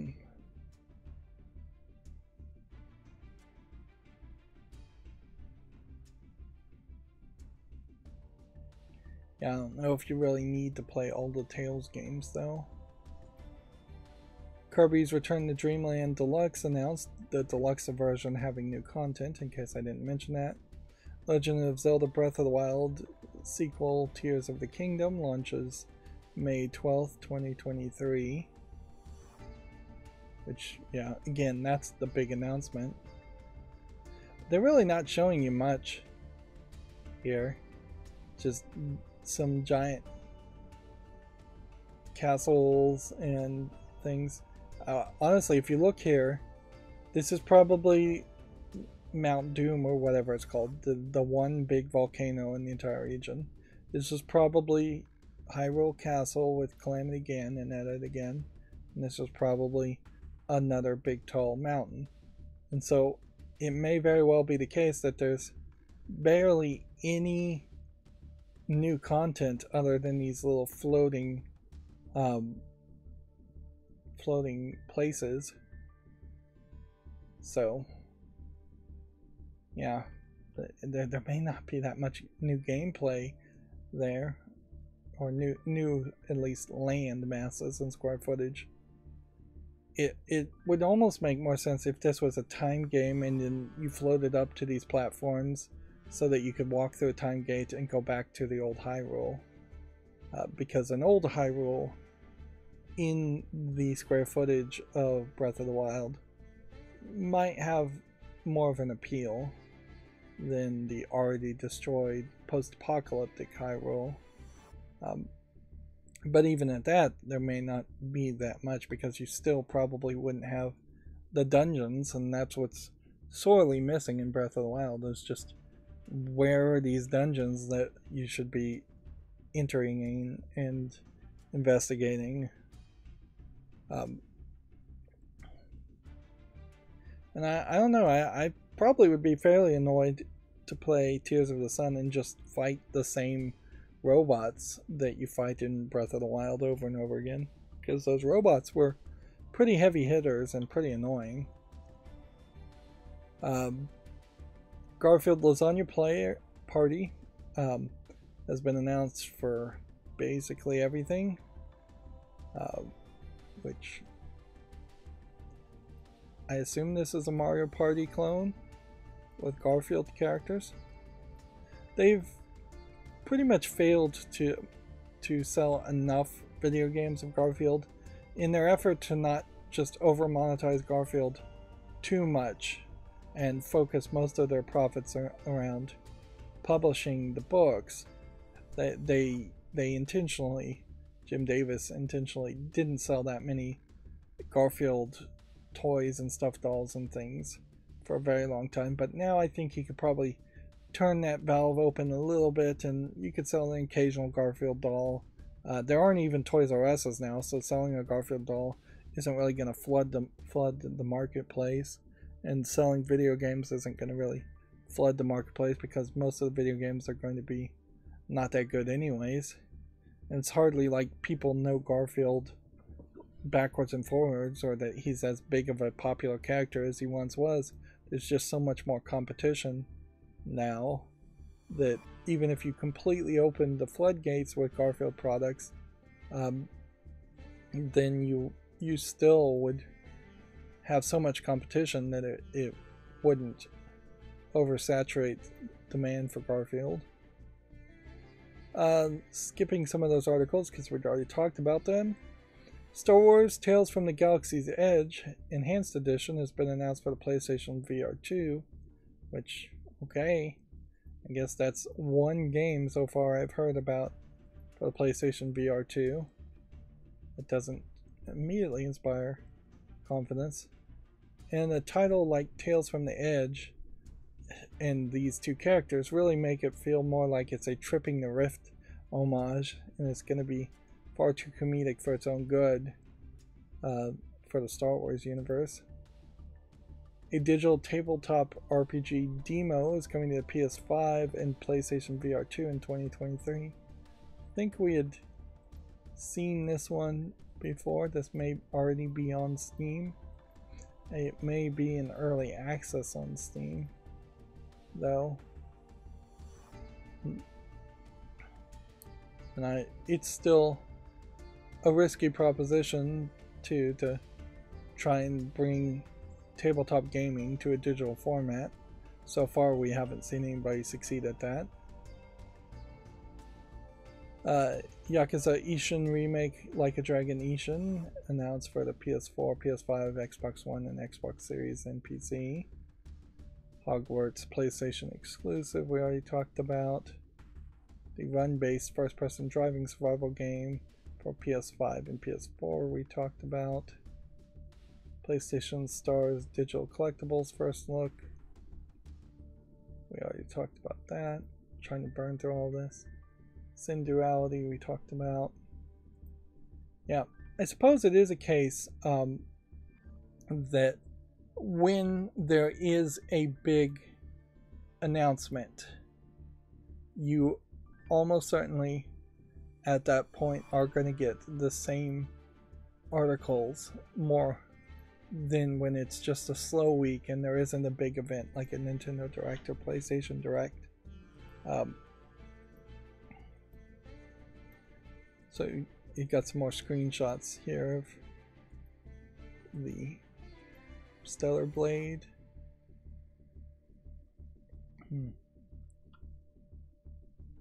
They probably are still very far away from being anywhere close to releasing Stellar Blade. I wouldn't be surprised if it's 2 or 3 years away. God of War Ragnarok story trailer and limited edition DualSense controller we talked about. Rumblefish 2 fighting game for PS4, PS5, Xbox One, Xbox Series, Switch, and PC launches December 8th.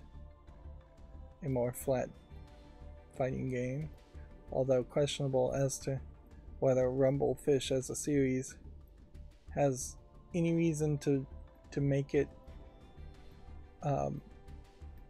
into my mind as far as being relevant.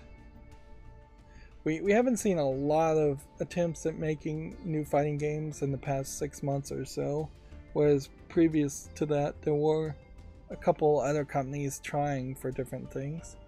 You have a collection of weird looking characters, and arguably I'm not sure weird looking characters are even what you're looking for now in fighting games. There's a push-pull certainly between let's have hyper-realistic fighting characters that would show up in a fighting tournament and make sense, versus let's have skullgirls or just crazy characters, or SNK heroines where it's just the female characters and kind of lewd, provocative outfits fighting.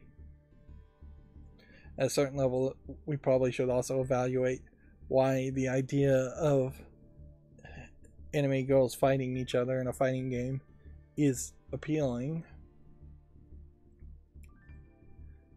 It's probably just an excuse though. As a fan of like Rumble Roses Double X though, I can't really say I'm immune to it, because I like that wrestling game way more because it was lewd 3D models of characters, of female characters, whereas if it had just been a generic wrestling game I would have been bored eventually, very quickly. More DLC characters for Kimetsu no Yaiba, the Hinokami Chronicles, which they put out announcements for that fairly frequently. Card Fight Vanguard Dear Days has a second trailer, and I wonder if Dear Days is an indication that this is a sequel to Card Fight Vanguard. The Card Fight Vanguard series is, I think, somewhat popular in Japan, so it is probably right below something like Yu-Gi-Oh! As a card game. Already talked about Like a Dragon Ishin, Like a Dragon 8, Like a Dragon Gaiden. A high-tempo shooter Marfusha is coming to PS5 and 4 and Xbox One and Switch this winter. This feels like this is... I would have said it was a shoot 'em up game, but it seems more like it's a just 2D shooter game, for lack of a better term. And visually it doesn't look amazingly polished, so calling it a third-person shooter, which from that angle, you really wouldn't call that, I wouldn't call that a third-person shooter so much. I mean, technically you are looking from a third-person perspective, but it's not an over-the-shoulder third-person perspective. In a lot of ways, it is a tower defense game, Plants vs. Zombies game. You have different anime girls with guns, although arguably then you have some competition with Project Nike also being anime girls with guns, and the animation here just does not look amazing even through the blur, so we'll leave it at that. Playism is going to publish a physics-based grapple-hook Metroidvania game called Rusted Moss, which I think this is the first time I've heard of this. And yeah, the thumbnail again looks very different from what the actual game looks like in the screenshots. There might be an argument here. If it was more of a Metroidvania game, that I might be willing to try it. Really is going to boil down to just how frustrating the platforming is. Seems like we're getting some announcements here that are again just a little premature. I would probably say no to this. The way she is shooting up and bouncing herself while to get higher definitely feels way too much like a Jump King type game where you're just going to end up falling to your death far too often. That is a problem with Shank, also with Shank 2 also, is that I'm just dying like crazy playing that game. So I'm rather glad it's short. A game called Dragonoka adds a Switch version. So this is the first I think I've ever even heard of this game, and it definitely looks like it's just an 8-bit RPG game of no importance. We have about 5 more Gamatsu articles. Valkyrie of Phantasm for PC launches in early access on October 23rd. Is this a shoot 'em up game or is this a Toho game?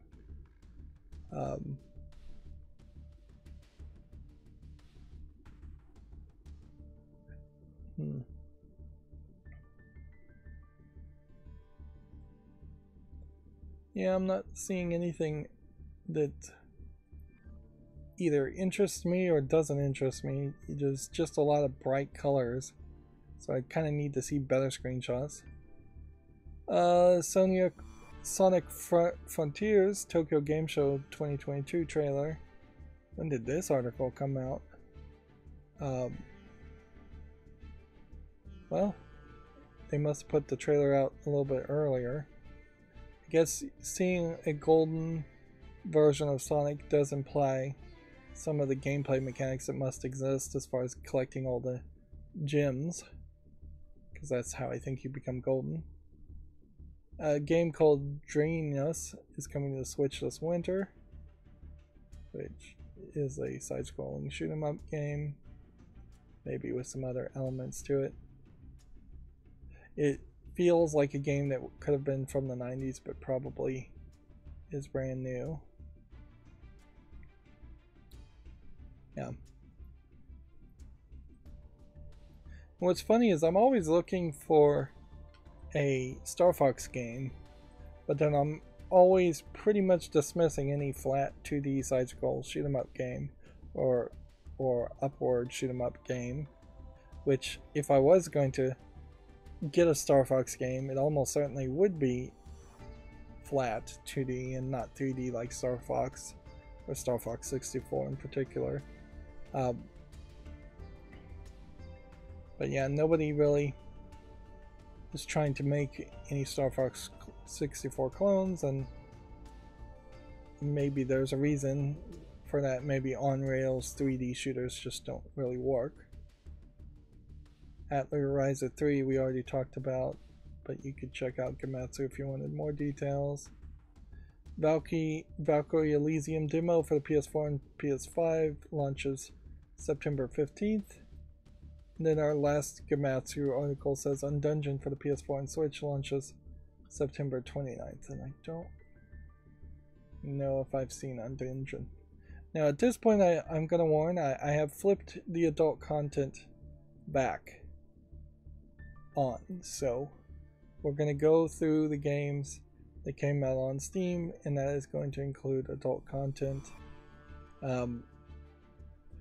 So far so good as far as not getting content ID, not content ID claims, but community guideline YouTube strikes. We haven't had any of those. So we'll come over and we'll look at games and we'll see if we see something adult. I'll fade it out as quickly as possible. This Deadwater Saloon, because I'm looking at adult games, I'm going to be looking at more games, and we're already going late today, so I'm going to make some assumptions that there might be something here to this game and just put it on the follow list. Whereas something like this, I can definitely say no. I'm still looking to make YouTube shorts also, so I have to consider that. If we get lucky, most of these will be garbage games.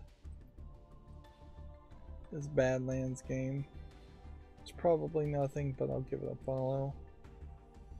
As far as survival games, I guess the question I need to ask myself is, what is the thing that a survival game would need to catch my attention?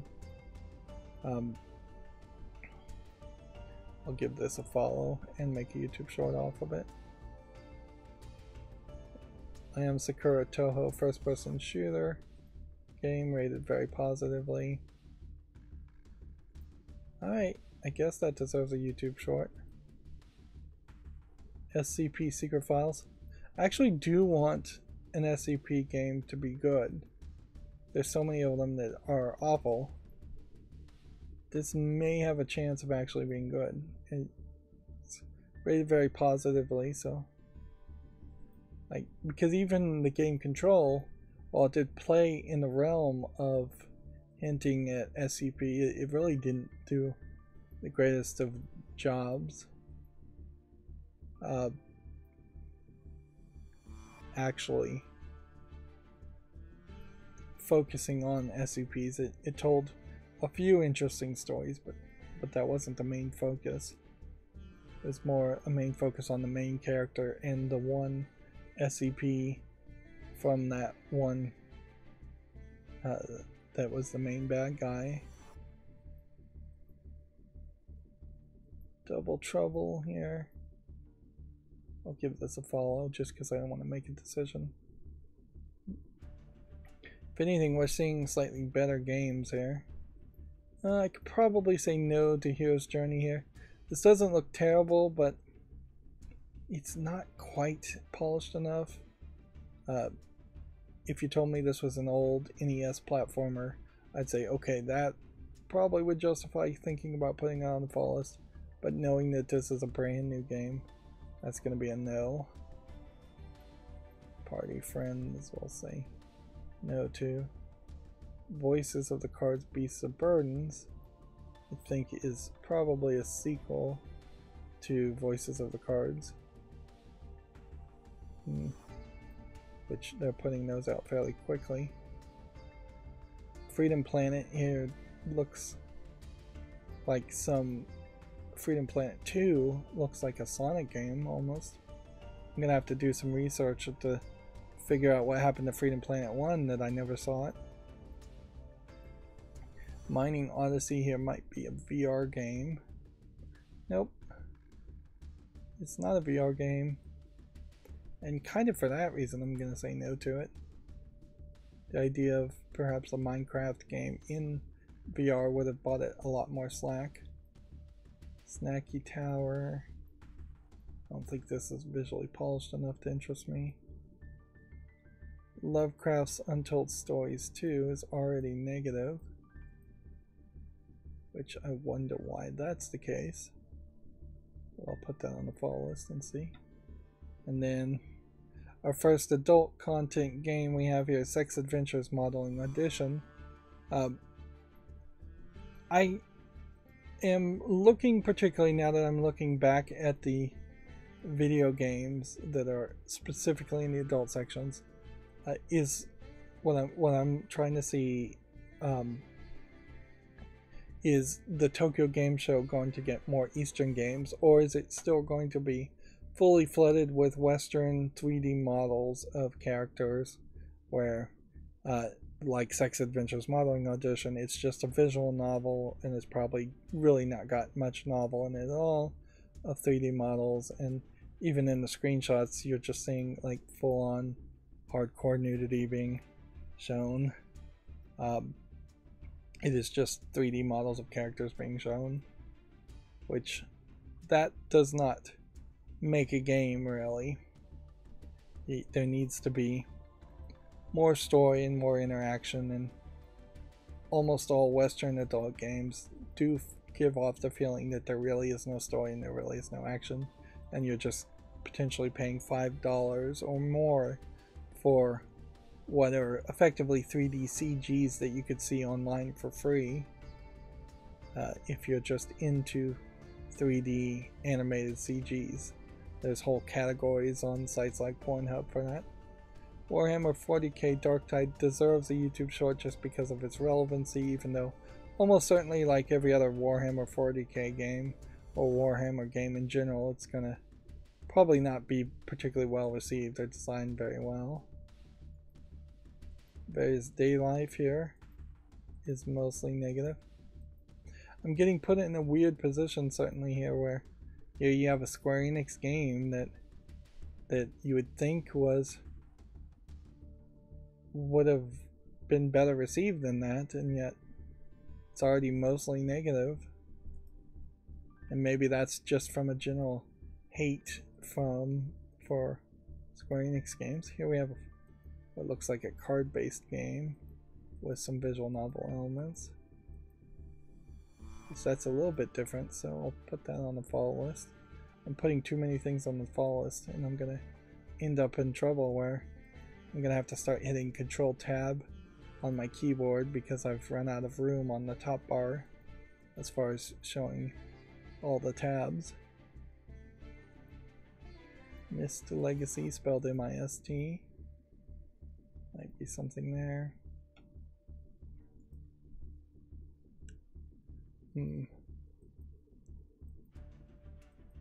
Civ here. Seems to be like a civilization game. I'll give it a follow, I suppose. At this point, I'm pretty much ignoring coming soons if they have an actual release date here, which is probably a bad idea, but it's just going to be easier that way.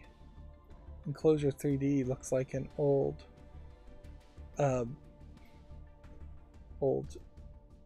text-based adventure game.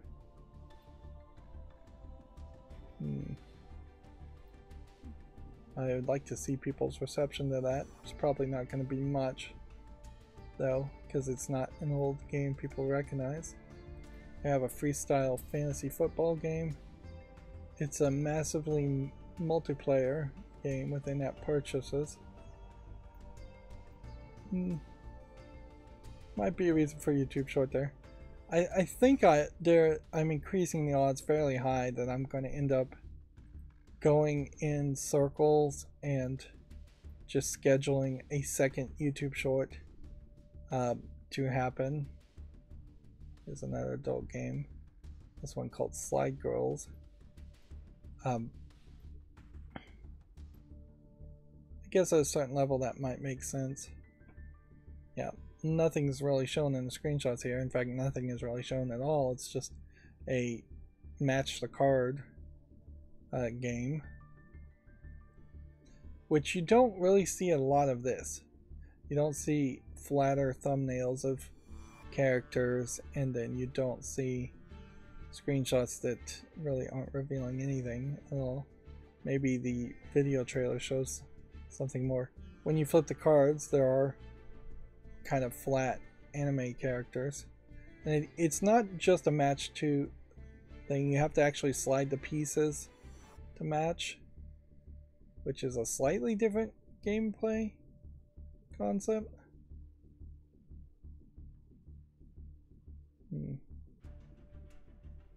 But yeah, overall the game is not selling it very well as a game selling itself with the nudity in it. Alright, in contrast, we have Lunatic Viewer Streamer Girl at Risk here, which is maybe a Japanese, maybe a Chinese visual novel. Single player. Of all the top supported language, English and Italian and Spanish and Dutch and Swedish. Let's see. No protections or effects of sexual activity, but some scenes in the game contain mild sexuality, unconsensual sexual activity, violence. So yeah, once again, when you see the more anime style games, we are getting a more censored version of the story than you might get. Although in this case, there may never have been an uncensored version of this game.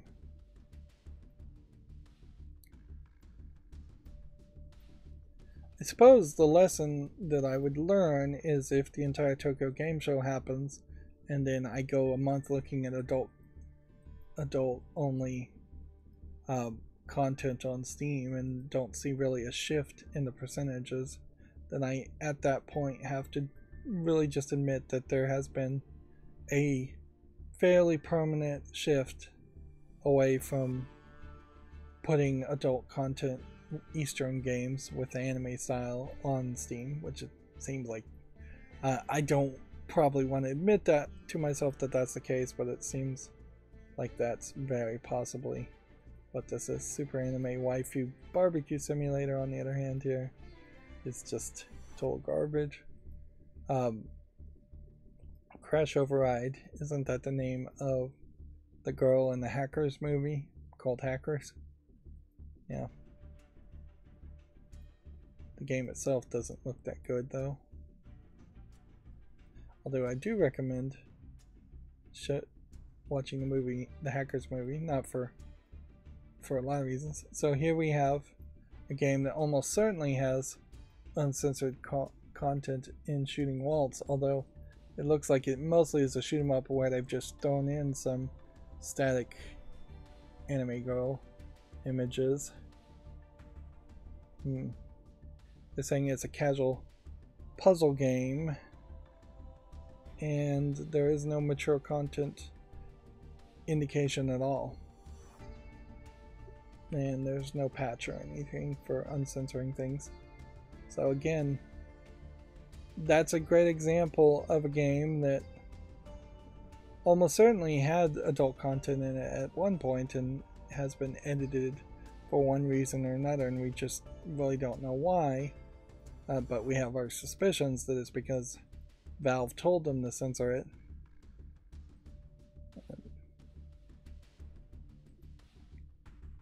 Unfortunately, you do get into this position where you become the tinfoil hat paranoid guy that's screaming about the government conspiring to poison you or something, and then potentially 10 years later you turn out to be the one of the millions of people that make those claims that was actually right, without real evidence to back anything up. You can't really believe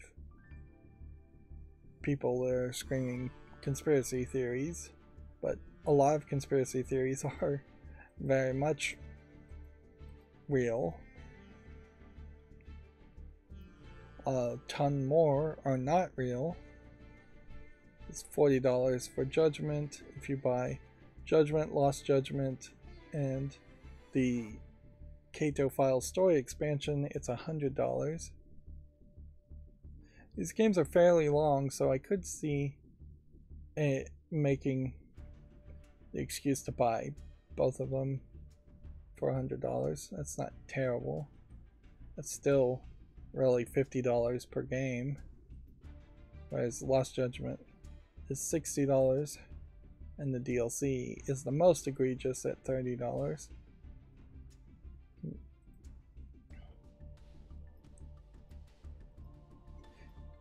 And yeah, you don't really get to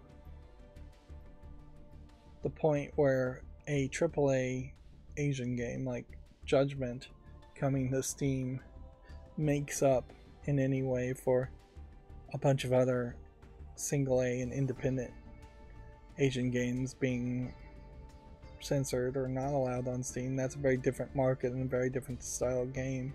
You can't just say, oh, one got through, so everybody else should stop complaining.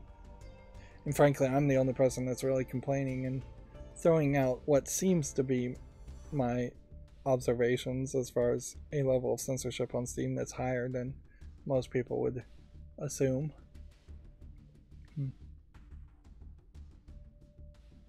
All that being said, I saw a clickbait type video on YouTube saying that there's potentially another adpocalypse just around the corner. So we might see even YouTube content getting more censored than it already is. This Free Sprite 32 programming sandbox, it doesn't look polished enough, although the idea of potentially programming it is always intriguing. You have to kind of do it particularly well, and I just don't think this visualizes the aspect enough to make it a game or improves as an interface to make it a good place that you'd actually want to program. QUBE 10th anniversary version of the game. Now I'm going to put this on the fall list, but I have to question whether there's a lot of reason to buy this game for, I believe, a third time. The first game, QUBE, had no story at all, and then the fans kind of asked, I think maybe through a Kickstarter, that they add a story, and then they made QUBE 2 and it had a story, and it was alright.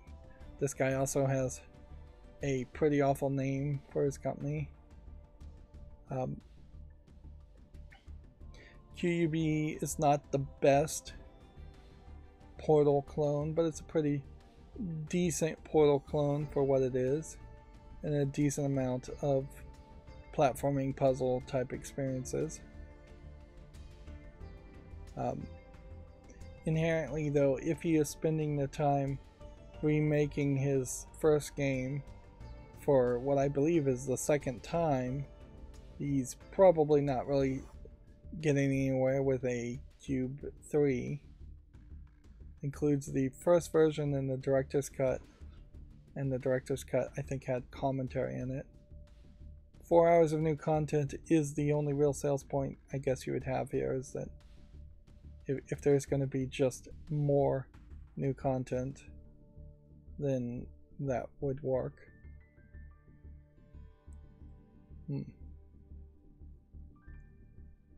But yeah, I definitely think you would have to really consider the value in this, because look, there's a whole season pass here for Cube 2. What is even on that? That's on my wish list. More puzzle packs. I think I probably didn't really care enough to buy more puzzles on Cube 2. There isn't a huge difference between Cube 1 and Cube 2. So if you've played all of Cube 1 and then you play all of Cube 2, then you're probably done for it. You've done enough. And I feel like I played both of these games in a row. I obviously played the director's cut first, so there was a original version that was even older. But yeah, this is 2014, so he's once again remade the game fairly quickly. And yeah, no Cube 3, no new announcement since 2018 as far as any new game, which that's really a problem. Let's see.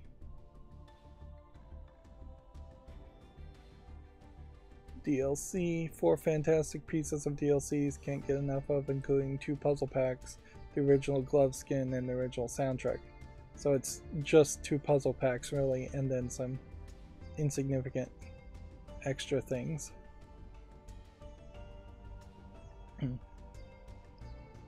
Inherently, had Cube just been bought by Valve and they had just taken the puzzles made there and used them to make something like a Portal 3 with it, or had any publisher given them enough funding to just advertise a little bit more and make more sequels, I think he would have succeeded a lot better.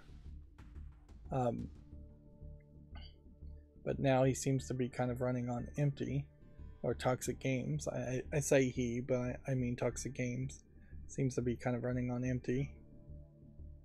Let's see. Scary School Simulator is probably a joke game. In a funny way, it kind of feels like a Yandere Simulator clone, but that might work. It says it has partial nudity on it. We may be hitting the point where we start to see more horror games, whether they're low effort games or not, come out, so that's something we should also keep an eye out for. Game called Hive here. Really just do not want to make any decisions, so I'm going to put that on the follow list.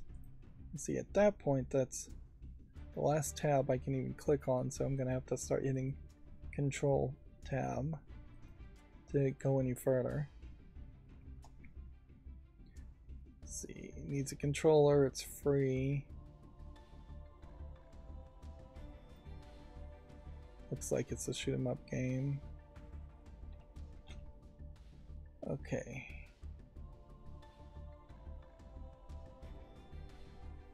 So how is this gonna work? Not well, to say the least. Either I just control tab luckily into gamedeveloper.com territory, or I did something else, which I can't imagine what else I would have done.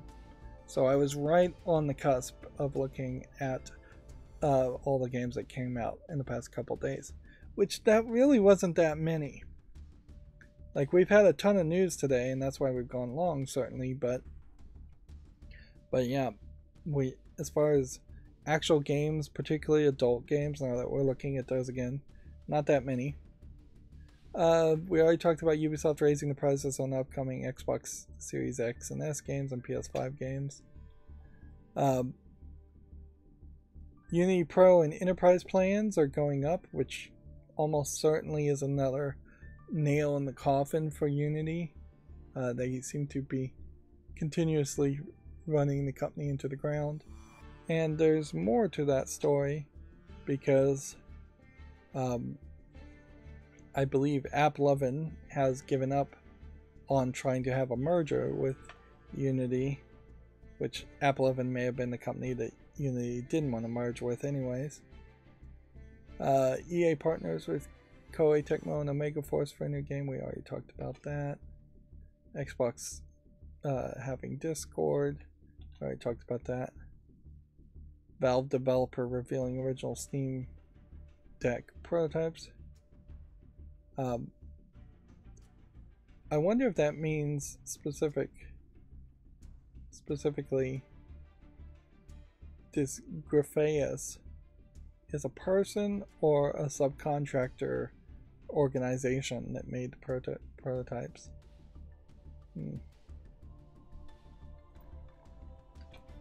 Let's see. Square Enix will shut down Babylon's Fall in 2023. Yep, here we have AppLovin gives up on the Unity merger. After a month of trying to acquire Unity for $20 billion, AppLovin is giving up on adding the game engine maker to its ranks.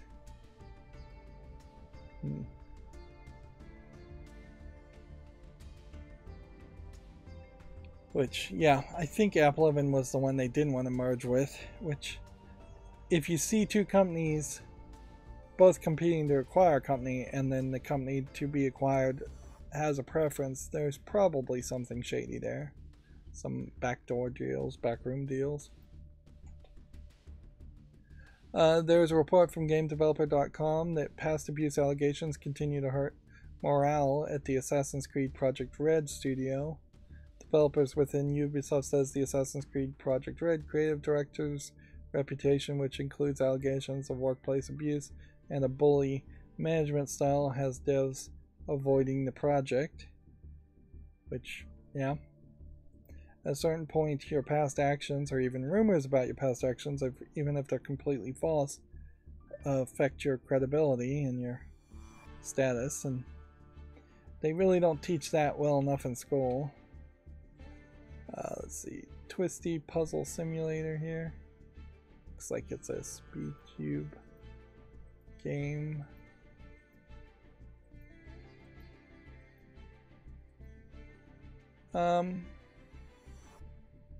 See if we can get some reviews down here.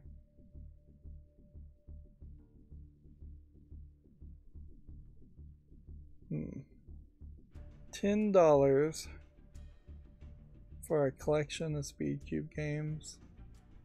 That seems to be...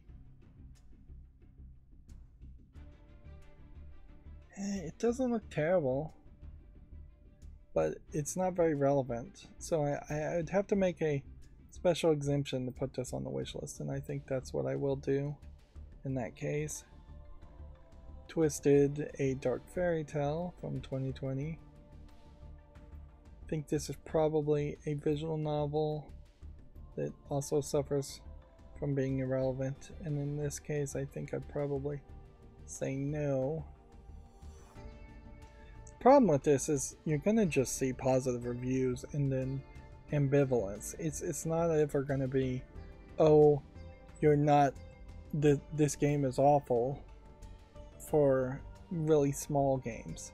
You will get outwardly hostile reviews and negative reviews for medium-sized games and big games. Twisted Arrow, we're doing the follow-up clean up here. This looks like this is probably a VR only bow and arrow game that's very positively reviewed, which honestly, if I had known Twisted Arrow existed, that probably is a good argument to remove about every other archery game in VR on the follow list. Let's see. Two Stones, The Journey of Buka, rated very positively, but it's still early access, so I'll guess I'll give it more time, which at this point just means moving on. Twin Run, I think we can say no to that and remove that from a follow list because it's top-down twin stick shooter games are not really something I want to play every single one of. Twin Peaks VR has this odd relevancy in that it's about Twin Peaks, but then isn't well received. And if anything, there should be more, not VR games, but games in general based off of niche, well-beloved TV shows. Although inherently, I feel like the people who made Twin Peaks, David Lynch, probably knows nothing about VR, nothing about video games, and doesn't care about any of that, so I doubt he had much input or did a very good job with it. David Lynch, I believe, is notable for putting a video of a detective monkey on Netflix. Twin Mirror from Don't Nod. I guess this follows all the requirements and should be on the wish list. But notably, this was a game that came out and was forgotten about in 2021. Like, literally December 1st, 2021. So it's been 6 months and I've completely forgotten about Twin Mirror. So, didn't really have a high chance of success as far as staying relevant. We have a visual novel, which I'll put on the wish list, but yeah, it'll be questionable as far as how many visual novels I'm actually going to play. And we have a game called 12 Minutes. Like, the reveal on 12 Minutes is pretty awkward and awful from what I've seen, and I don't know if it's really that good of a game. You can see it's teetering around 75%. And it's from Annapurna Interactive. I'll put it on the wish list, although at a certain point I also kind of wonder if Annapurna Interactive isn't one of the SJW game companies that I should be blacklisting. Well, if I did blacklist them, then I would be blacklisting quite a few games that I would want to cover. Now, I don't think it is one of the companies that is really in that list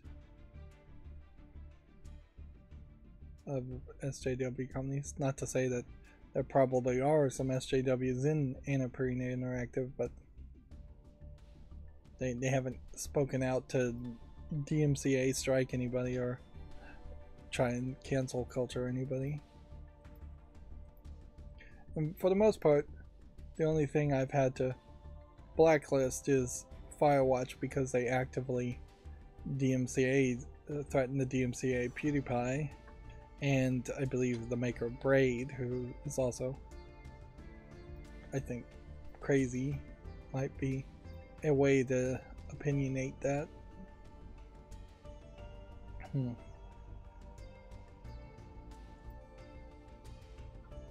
But yeah, it definitely could be a lot more companies that could go crazy, which I think also highlights that even if a lot of video game companies come off as being SJWE, they know how to do business well enough to avoid controversy. And Sniper Ranger is a little late to the party, and he wants me to play some Master Duel. I'm not really going to play, but I will come down to Flowlander here and ask the important question. What did I do wrong here? Like, we can't get super into the weeds, as I'm really just about to wrap up this stream, but I'm still hitting the wall. This is what I got from Master Duel meta as far as a deck that uses Flowlander, whatever. And while I can afford the normal cards, and I can afford the rare cards, and I can even afford the super rare cards if I use almost every single bit of my crafting points for the super rares, I'm still 107 short on the ultra rares. So let's just go through the cards. Can I hit the arrow keys? No. We have Flowendries and Roberna, which I have 3 of those. We have Flowendries and Elgin, which I have 2 of the 3 it wants me to have. So maybe there's a level here we could shift. The extra deck doesn't matter that much, says Sniper Ranger, so effectively I could just get rid of all of the extra deck and still be playable in rank. I have a hard time believing that, really. You only use the extra deck for pot cards.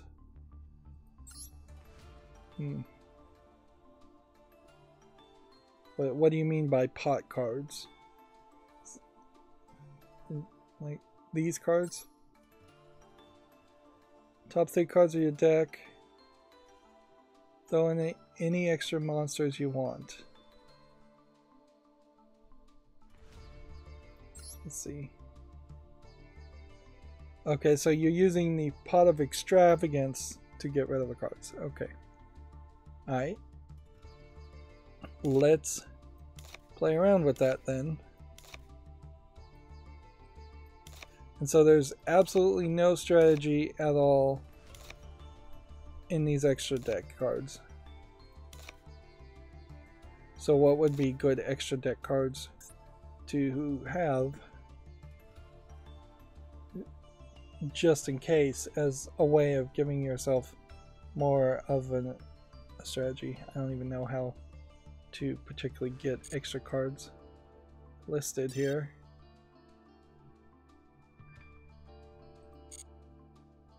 Let's see. Attack.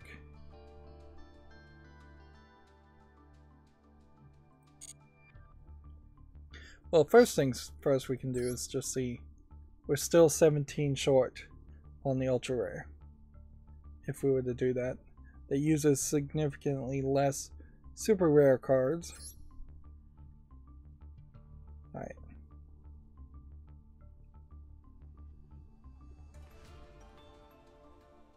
Like the extra deck in particular, unless you're going back to early Yu-Gi-Oh! Such as polymerization characters, I have no idea what cards are even good there.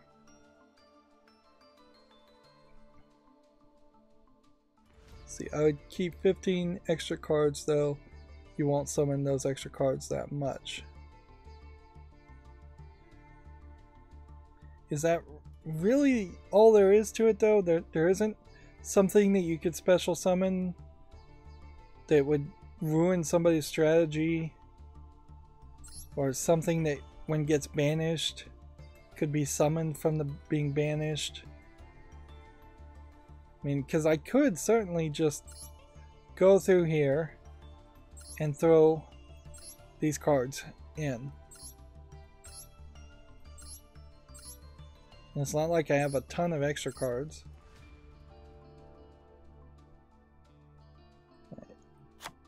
Nope, that's not the right kind of card.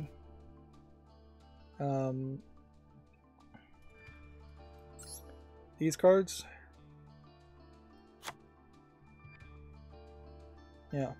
Take out a Max C for now.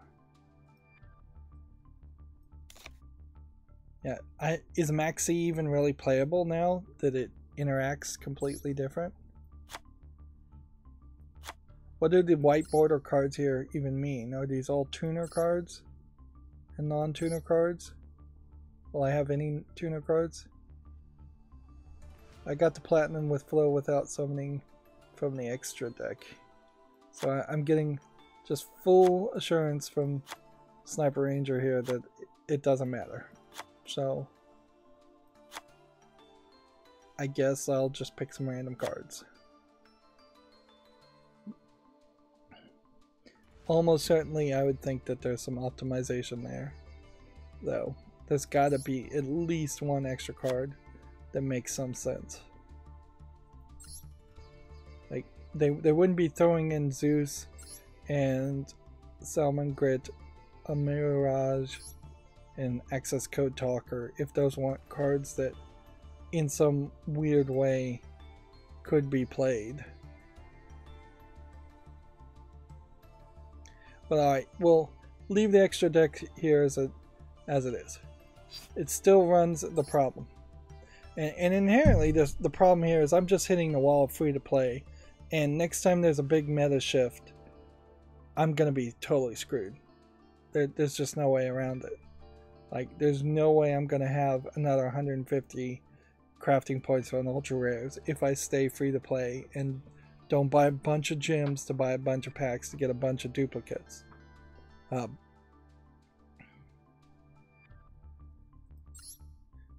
see. Maxi is good, but you got a lot of protection. You can add Maxi another time. Alright, well, I need to remove a ultra rare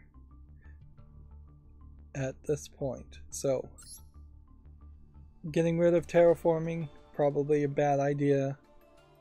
How about getting rid of a dimension shifter? Other options would be getting rid of crossout designator, and that's it. So can we get rid of Dimension Shifter?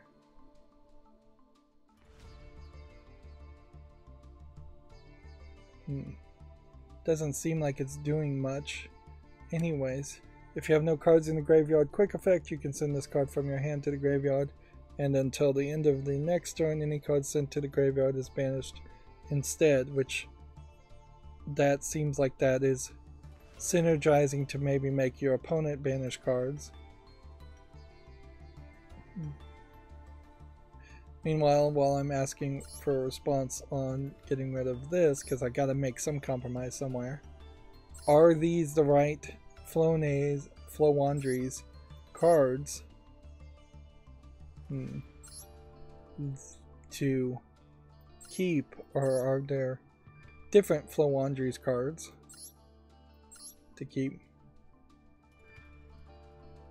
Can't special summon monsters except for wind monsters. That seems like I could potentially generate two. You need Shifter.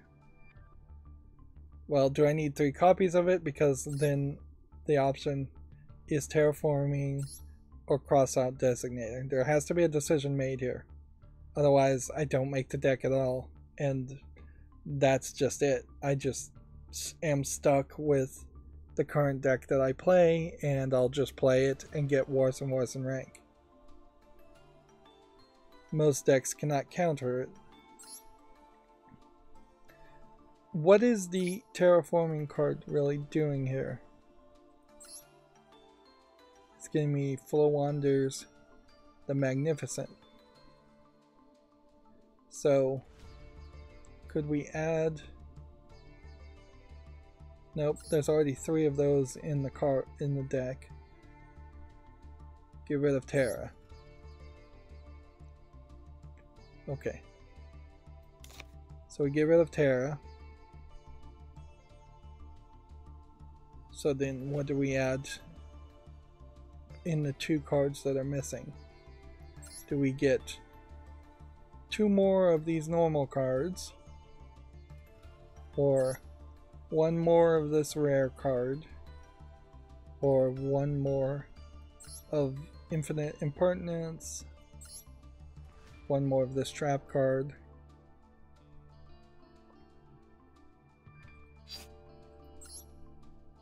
It'll almost wipe me out, but we can craft now. But we need 2 more cards. So what do we add back? We can't add any more of the limited cards, so we could add a Book of the Moon, which I don't think Book of the Moon's that great, but apparently it is. We could add 1 more of these. We could add 1 more of these. We could add 2 more of those.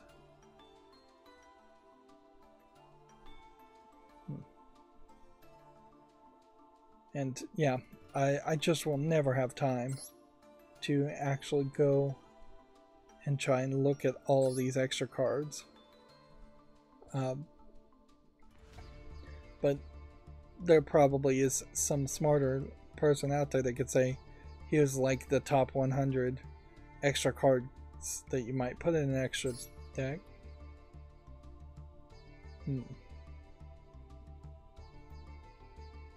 Alright, well, if Sniper Ranger doesn't have a preference, then I would say we make 2 more of the normal cards. Let me see my traps. He says, okay, let's... At least I know how to do that.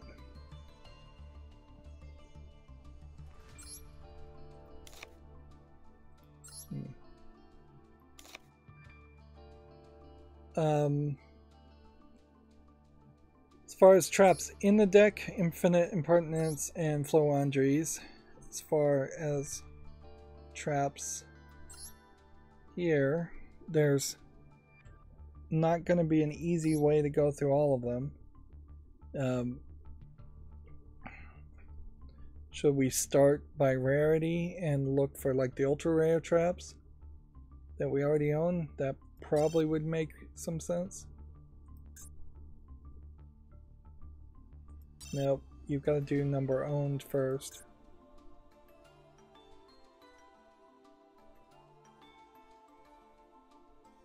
I have a super rare here.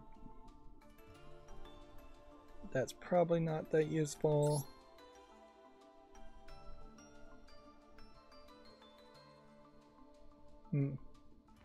Scroll down. Everything is just so tiny here. Anyways.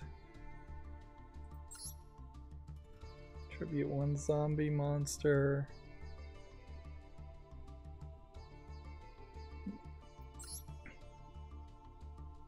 Cypher XYZ monster.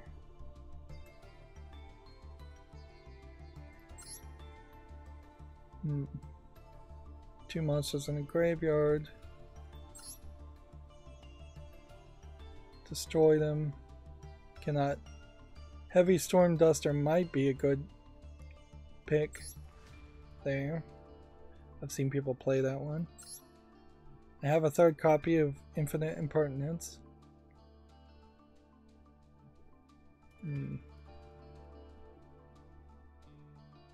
Like I'm making a big assumption here that ultra rare cards are going to be the most powerful cards, but doesn't inherently mean that that's the case.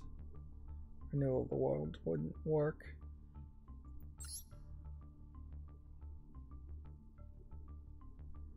That probably doesn't help anything. Conine with Chain, possibly. Just a good old-fashioned Ring of Destruction.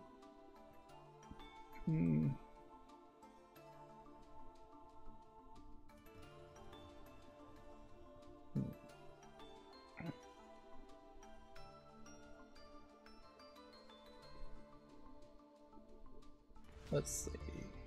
Really don't have a ton of ultra rares. What is this? Number Wall. A limited rare here. Increase the Doors of Golden Land. Magic Cylinder. No Mirror Reborn. Mirror Force. I guess maybe Magic Cylinder is better. Okay.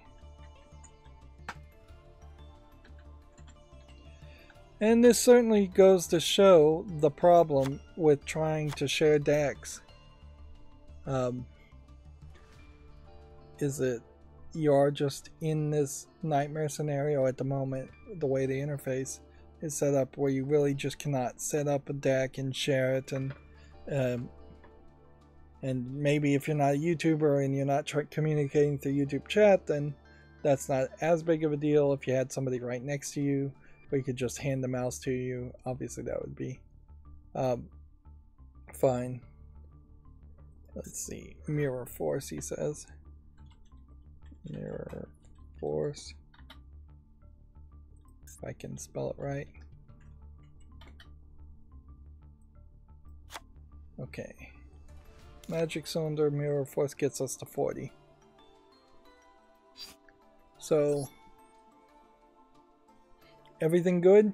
Ready to hit that generate button? I'm putting 100% of my faith in Sniper Ranger in this deck. Like, there's no going back after generating this. And there's also really no going forward after generating this as soon as the meta shifts.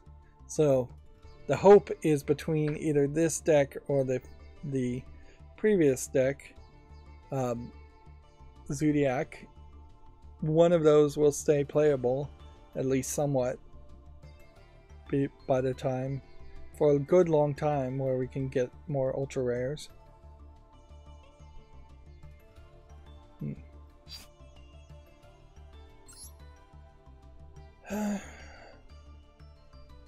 I guess I'll have to pull the trigger, though.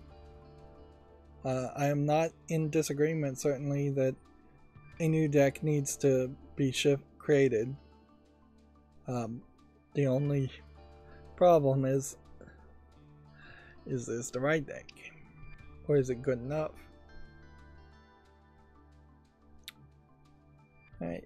Well, I definitely am not losing a ton of crafting points as far as normals and rares. In fact, I could certainly just craft a ton of normals and rare cards anyways, if it mattered. But I will be closed out. Inherently, also, I would ideally not want to craft 3 ultra rares or 3 super rares from the same cards. I would want a much more varied deck, but that's not how meta decks ever work in a card game, really. It is always, this is a top tier of the top 50 cards, and so you need 3 of them in your deck to even be able to compete. Well, ideally, a more collector's mentality would be to just want to go down the list and craft 1 of each types of cards and just own 1 of each. Not that in this game it really matters too much, because if you just want to see the art, you can see the art. You can't even really get it big in Yu-Gi-Oh! So it was only Shadowverse where you couldn't actually see the art and it was all grayed out unless you owned at least 1 copy. And even at that, I don't care about Shadowverse now, so I'm not playing it. Alright, we'll batch generate. Do I wish to proceed? Guess we'll say yes. Did we get any foil versions for all that generating? The odds are particularly low, and the answer is no. We did not get a single foil for that. Alright. The other deck that I built, which undoubtedly I cannot generate now, was this Chain Burn deck. This was the other free-to-play deck that was recommended, and yeah, I haven't seen anybody really play this, and this definitely would have been a deck that would have required a lot of generating too. So what I'm doing for myself is not even particularly what is being recommended for new players. Alright.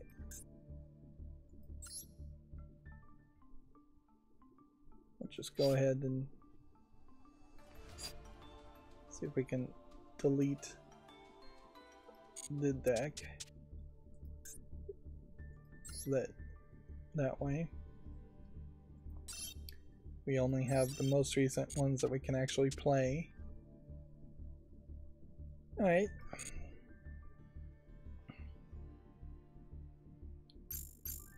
And so we'll give it 1 try as just a experiment, since we did craft a new deck. Let's see how well this goes.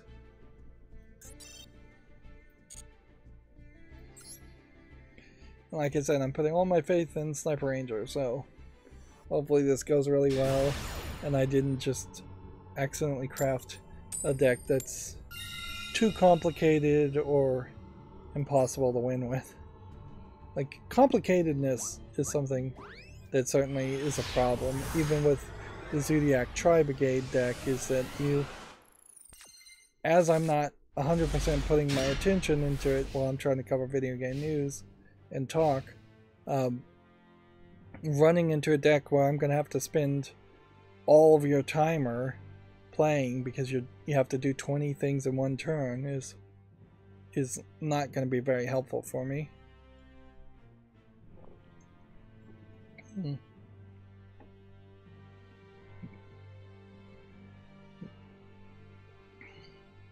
at this rate, it seems like I may just get a disconnect victory. Alright, well, while nobody is playing, I will scroll down my Twitter feed, and after this game, that will be the end of this stream.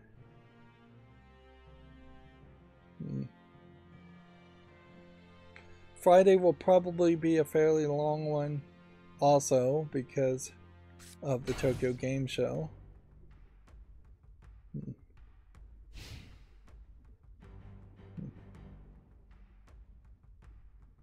Let's see. Send that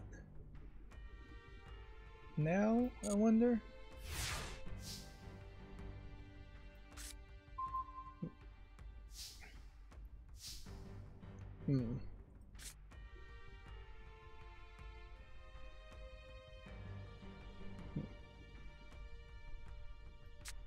So I think the move here is you do this.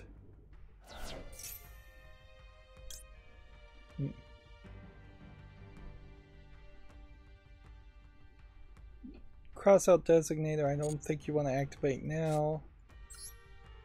Pot of duality. I think this is designed to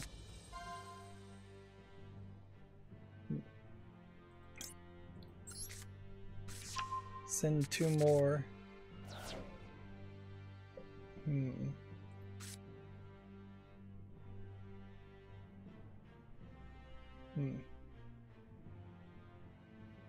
Normal summon this, I guess, and activate its effect.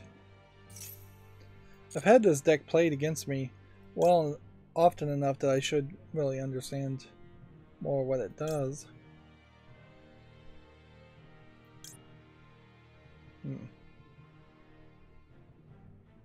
Let's play this card, I guess. Normal summon that. Activate that effect. And then I think just summoning that. At this point,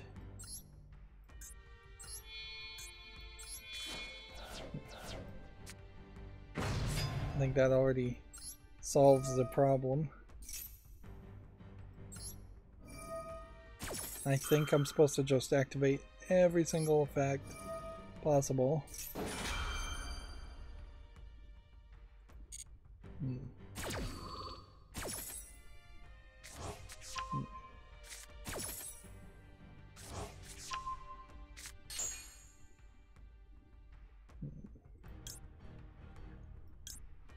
Just take the field spell, I guess.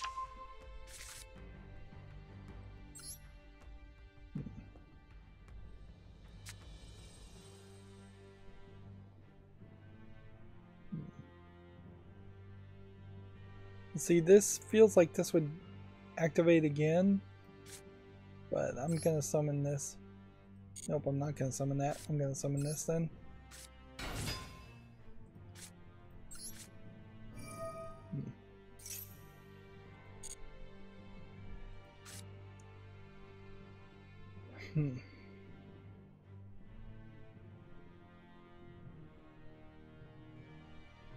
Yeah, I'm not sure what I'm supposed to be doing with cross out designator.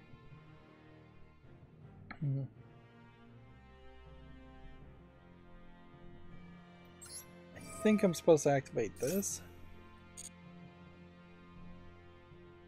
We'll just reveal that card. And then we'll banish that card. And then normal summon this card.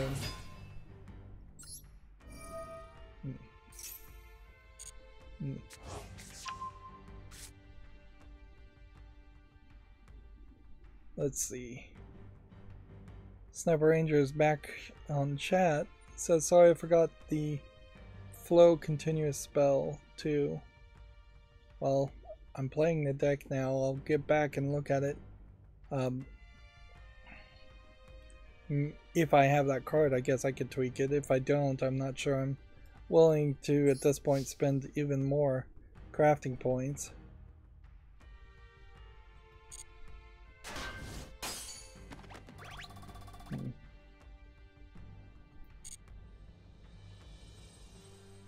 What does this do?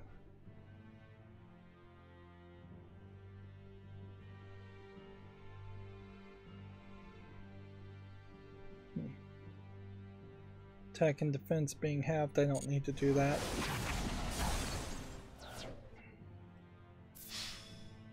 I'm still not sure what crossout designator is supposed to be used for, but it doesn't feel like a great card, frankly, because it's popping up and Apex. Yeah. It doesn't really feel like a great card to have because it's going to pop up and ask me whether I want to use it over and over again. And that's the kind of cards I'd like to get rid of. It's cards that have so many activations options that it's always going to ask me to activate it, because I'm just going to naturally activate it just to get it out of my hand.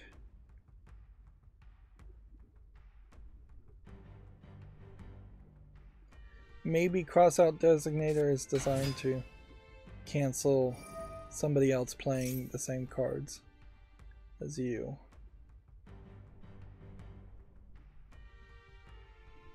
Guess I normal summon a monster in reaction to him normal summoning.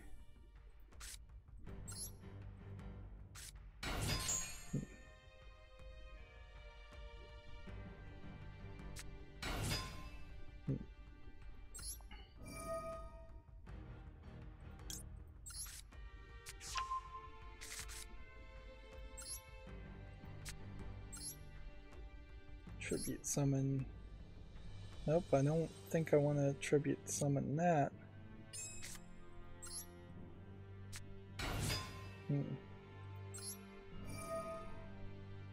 I very possibly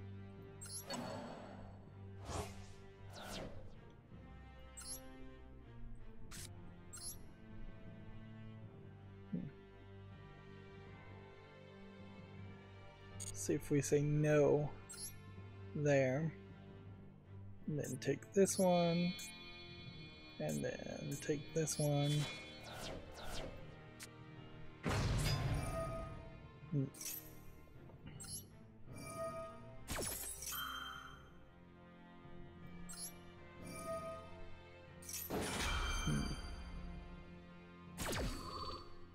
Unfortunately for Yu-Gi-Oh! Duel Master, we haven't gotten to the point where people just straight up surrender. You're punished too much, or just not rewarded enough where it makes sense to surrender. So you get into a deck like this where it takes a really long time per turn, and you still end up having to play it all the way through.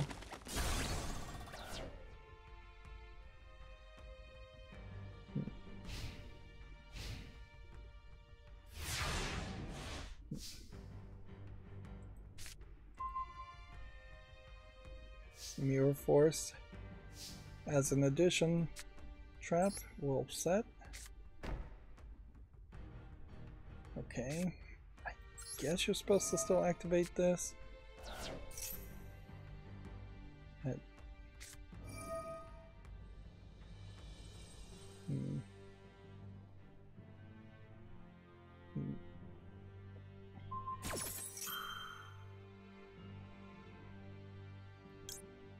Okay, so do I have Dust Tornado? No. Could I use this?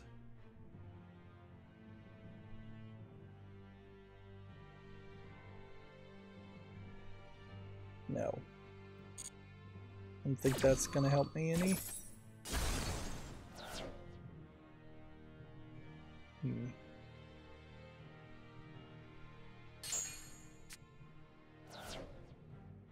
Right. Summon this. Activate that effect. Activate that effect. Activate this effect.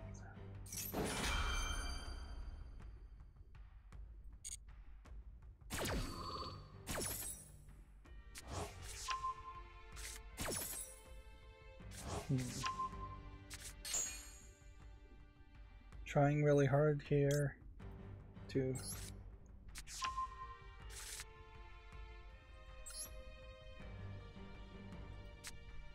I guess this would be a decent card, just in the fact that it stops them from special summoning.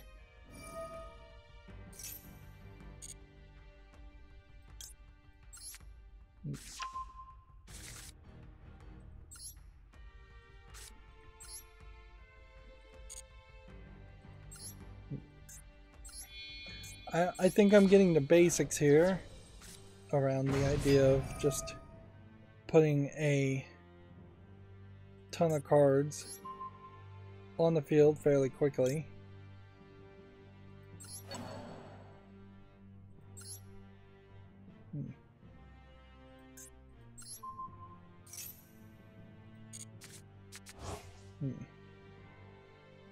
Okay. Is that enough to win? I think it is. 1,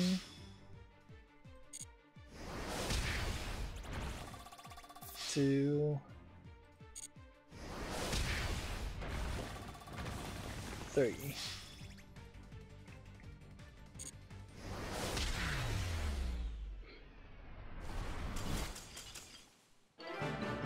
So yeah, so far a good start for that deck. Slow, perhaps a little bit slower. Still not really going to give you any different results there. Alright, let's see if we can figure out what cards Sniper Ranger was talking about. And then that's just going to be the end of it. So, a continuous spell that has flow in the name. So, flow wanders in the unexplored winds. Okay. So we could throw that in and take that out. And then I only have one copy of that. So can't do anything more anyways. Apex. Miss Valley of the Apex or Apex Predator. If you control normal, set monster, destroy all summoned monsters on the field until next turn. This is an ultra rare, so I'd have to say no to that. Target one Miss Valley you control, return it to the target hand. Yeah. I don't know why Miss Valley Apex Avian would be one to consider. And I definitely don't feel like Apex Predator is the right one. Unless there's something I'm missing here. As far as something that has Apex in the name that would synergize with it.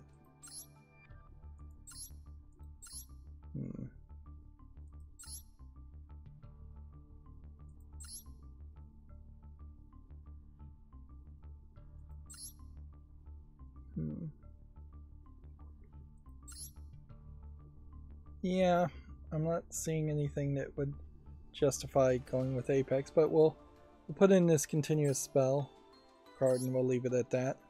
I think that's good enough. Then we need to duel live and spectate while I scroll down my Twitter feed.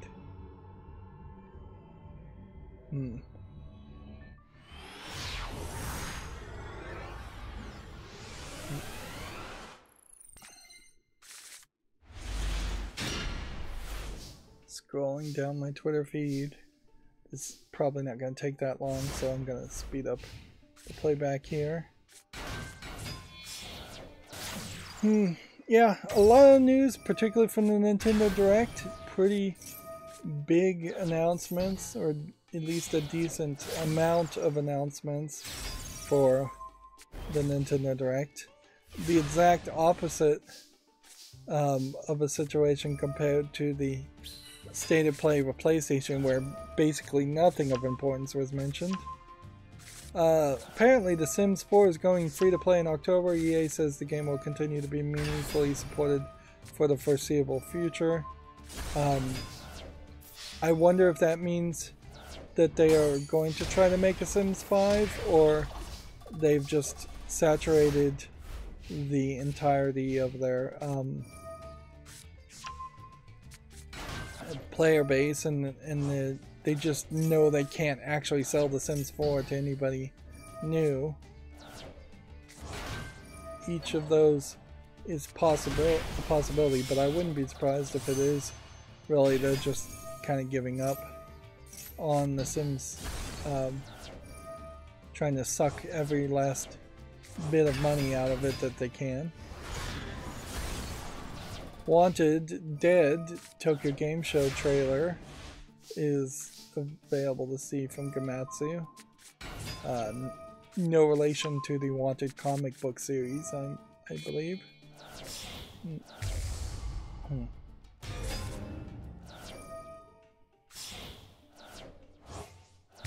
If we're getting Tokyo Game Show trailers at this point, then we might start hitting the point where the Tokyo Game Show announcements are really going to start coming consistently.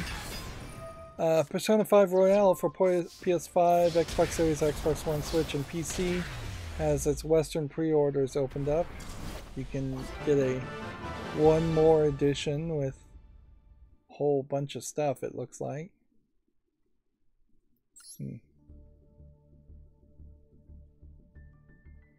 Yeah, there will definitely be there definitely will be quite a bit of announcements on Friday from the Tokyo Game Show, and I've got all kinds of new daily quests to do, which arguably means I missed out on a Duel Live. Yes, I did. But yeah, a little bit of gems is not going to change anything. Like, speaking of gems that do change anything, Blizzard is banning some of the Diablo Immortal players who purchased orbs from third-party sellers from participating in player versus player activities. Effectively, you were giving your password to people who had stolen credit cards, whether or not you knew that they had stolen credit cards, and they were buying gems on your behalf, and then the chargebacks happens, and then I think those gems were also getting effectively removed from your account at that point. So you were getting scammed, and a certain level. So was Activision Blizzard. Also, the Blizzard.net games seem to be getting DDoS'd at the moment. So for a while now, maybe a week, people have not been able to log in and play the online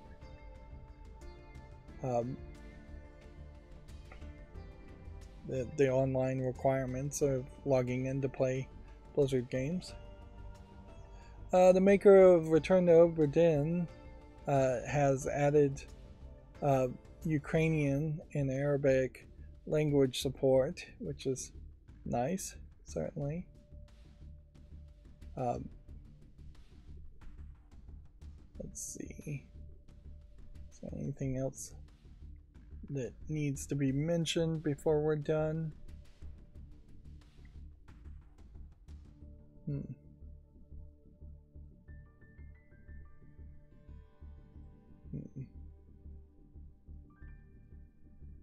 Still scrolling down. We've gone nearly 4 hours in the stream, so it's definitely time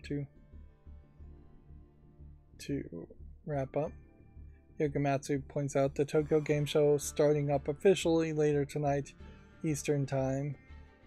And that was 4 hours ago, so definitely could be running right into the Tokyo Game Show presentations.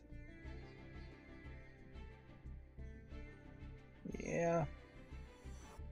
I think that's all the news that we need to cover at the moment, so that's going to be it for this stream. As always, I ask you to like, share, subscribe, comment, and watch every second of my videos.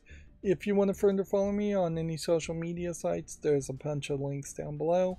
And if you want to support me further, there's a link to Patreon, or you can friend me on Steam and get me a game off my wish list. Thank you for watching. Have a good evening.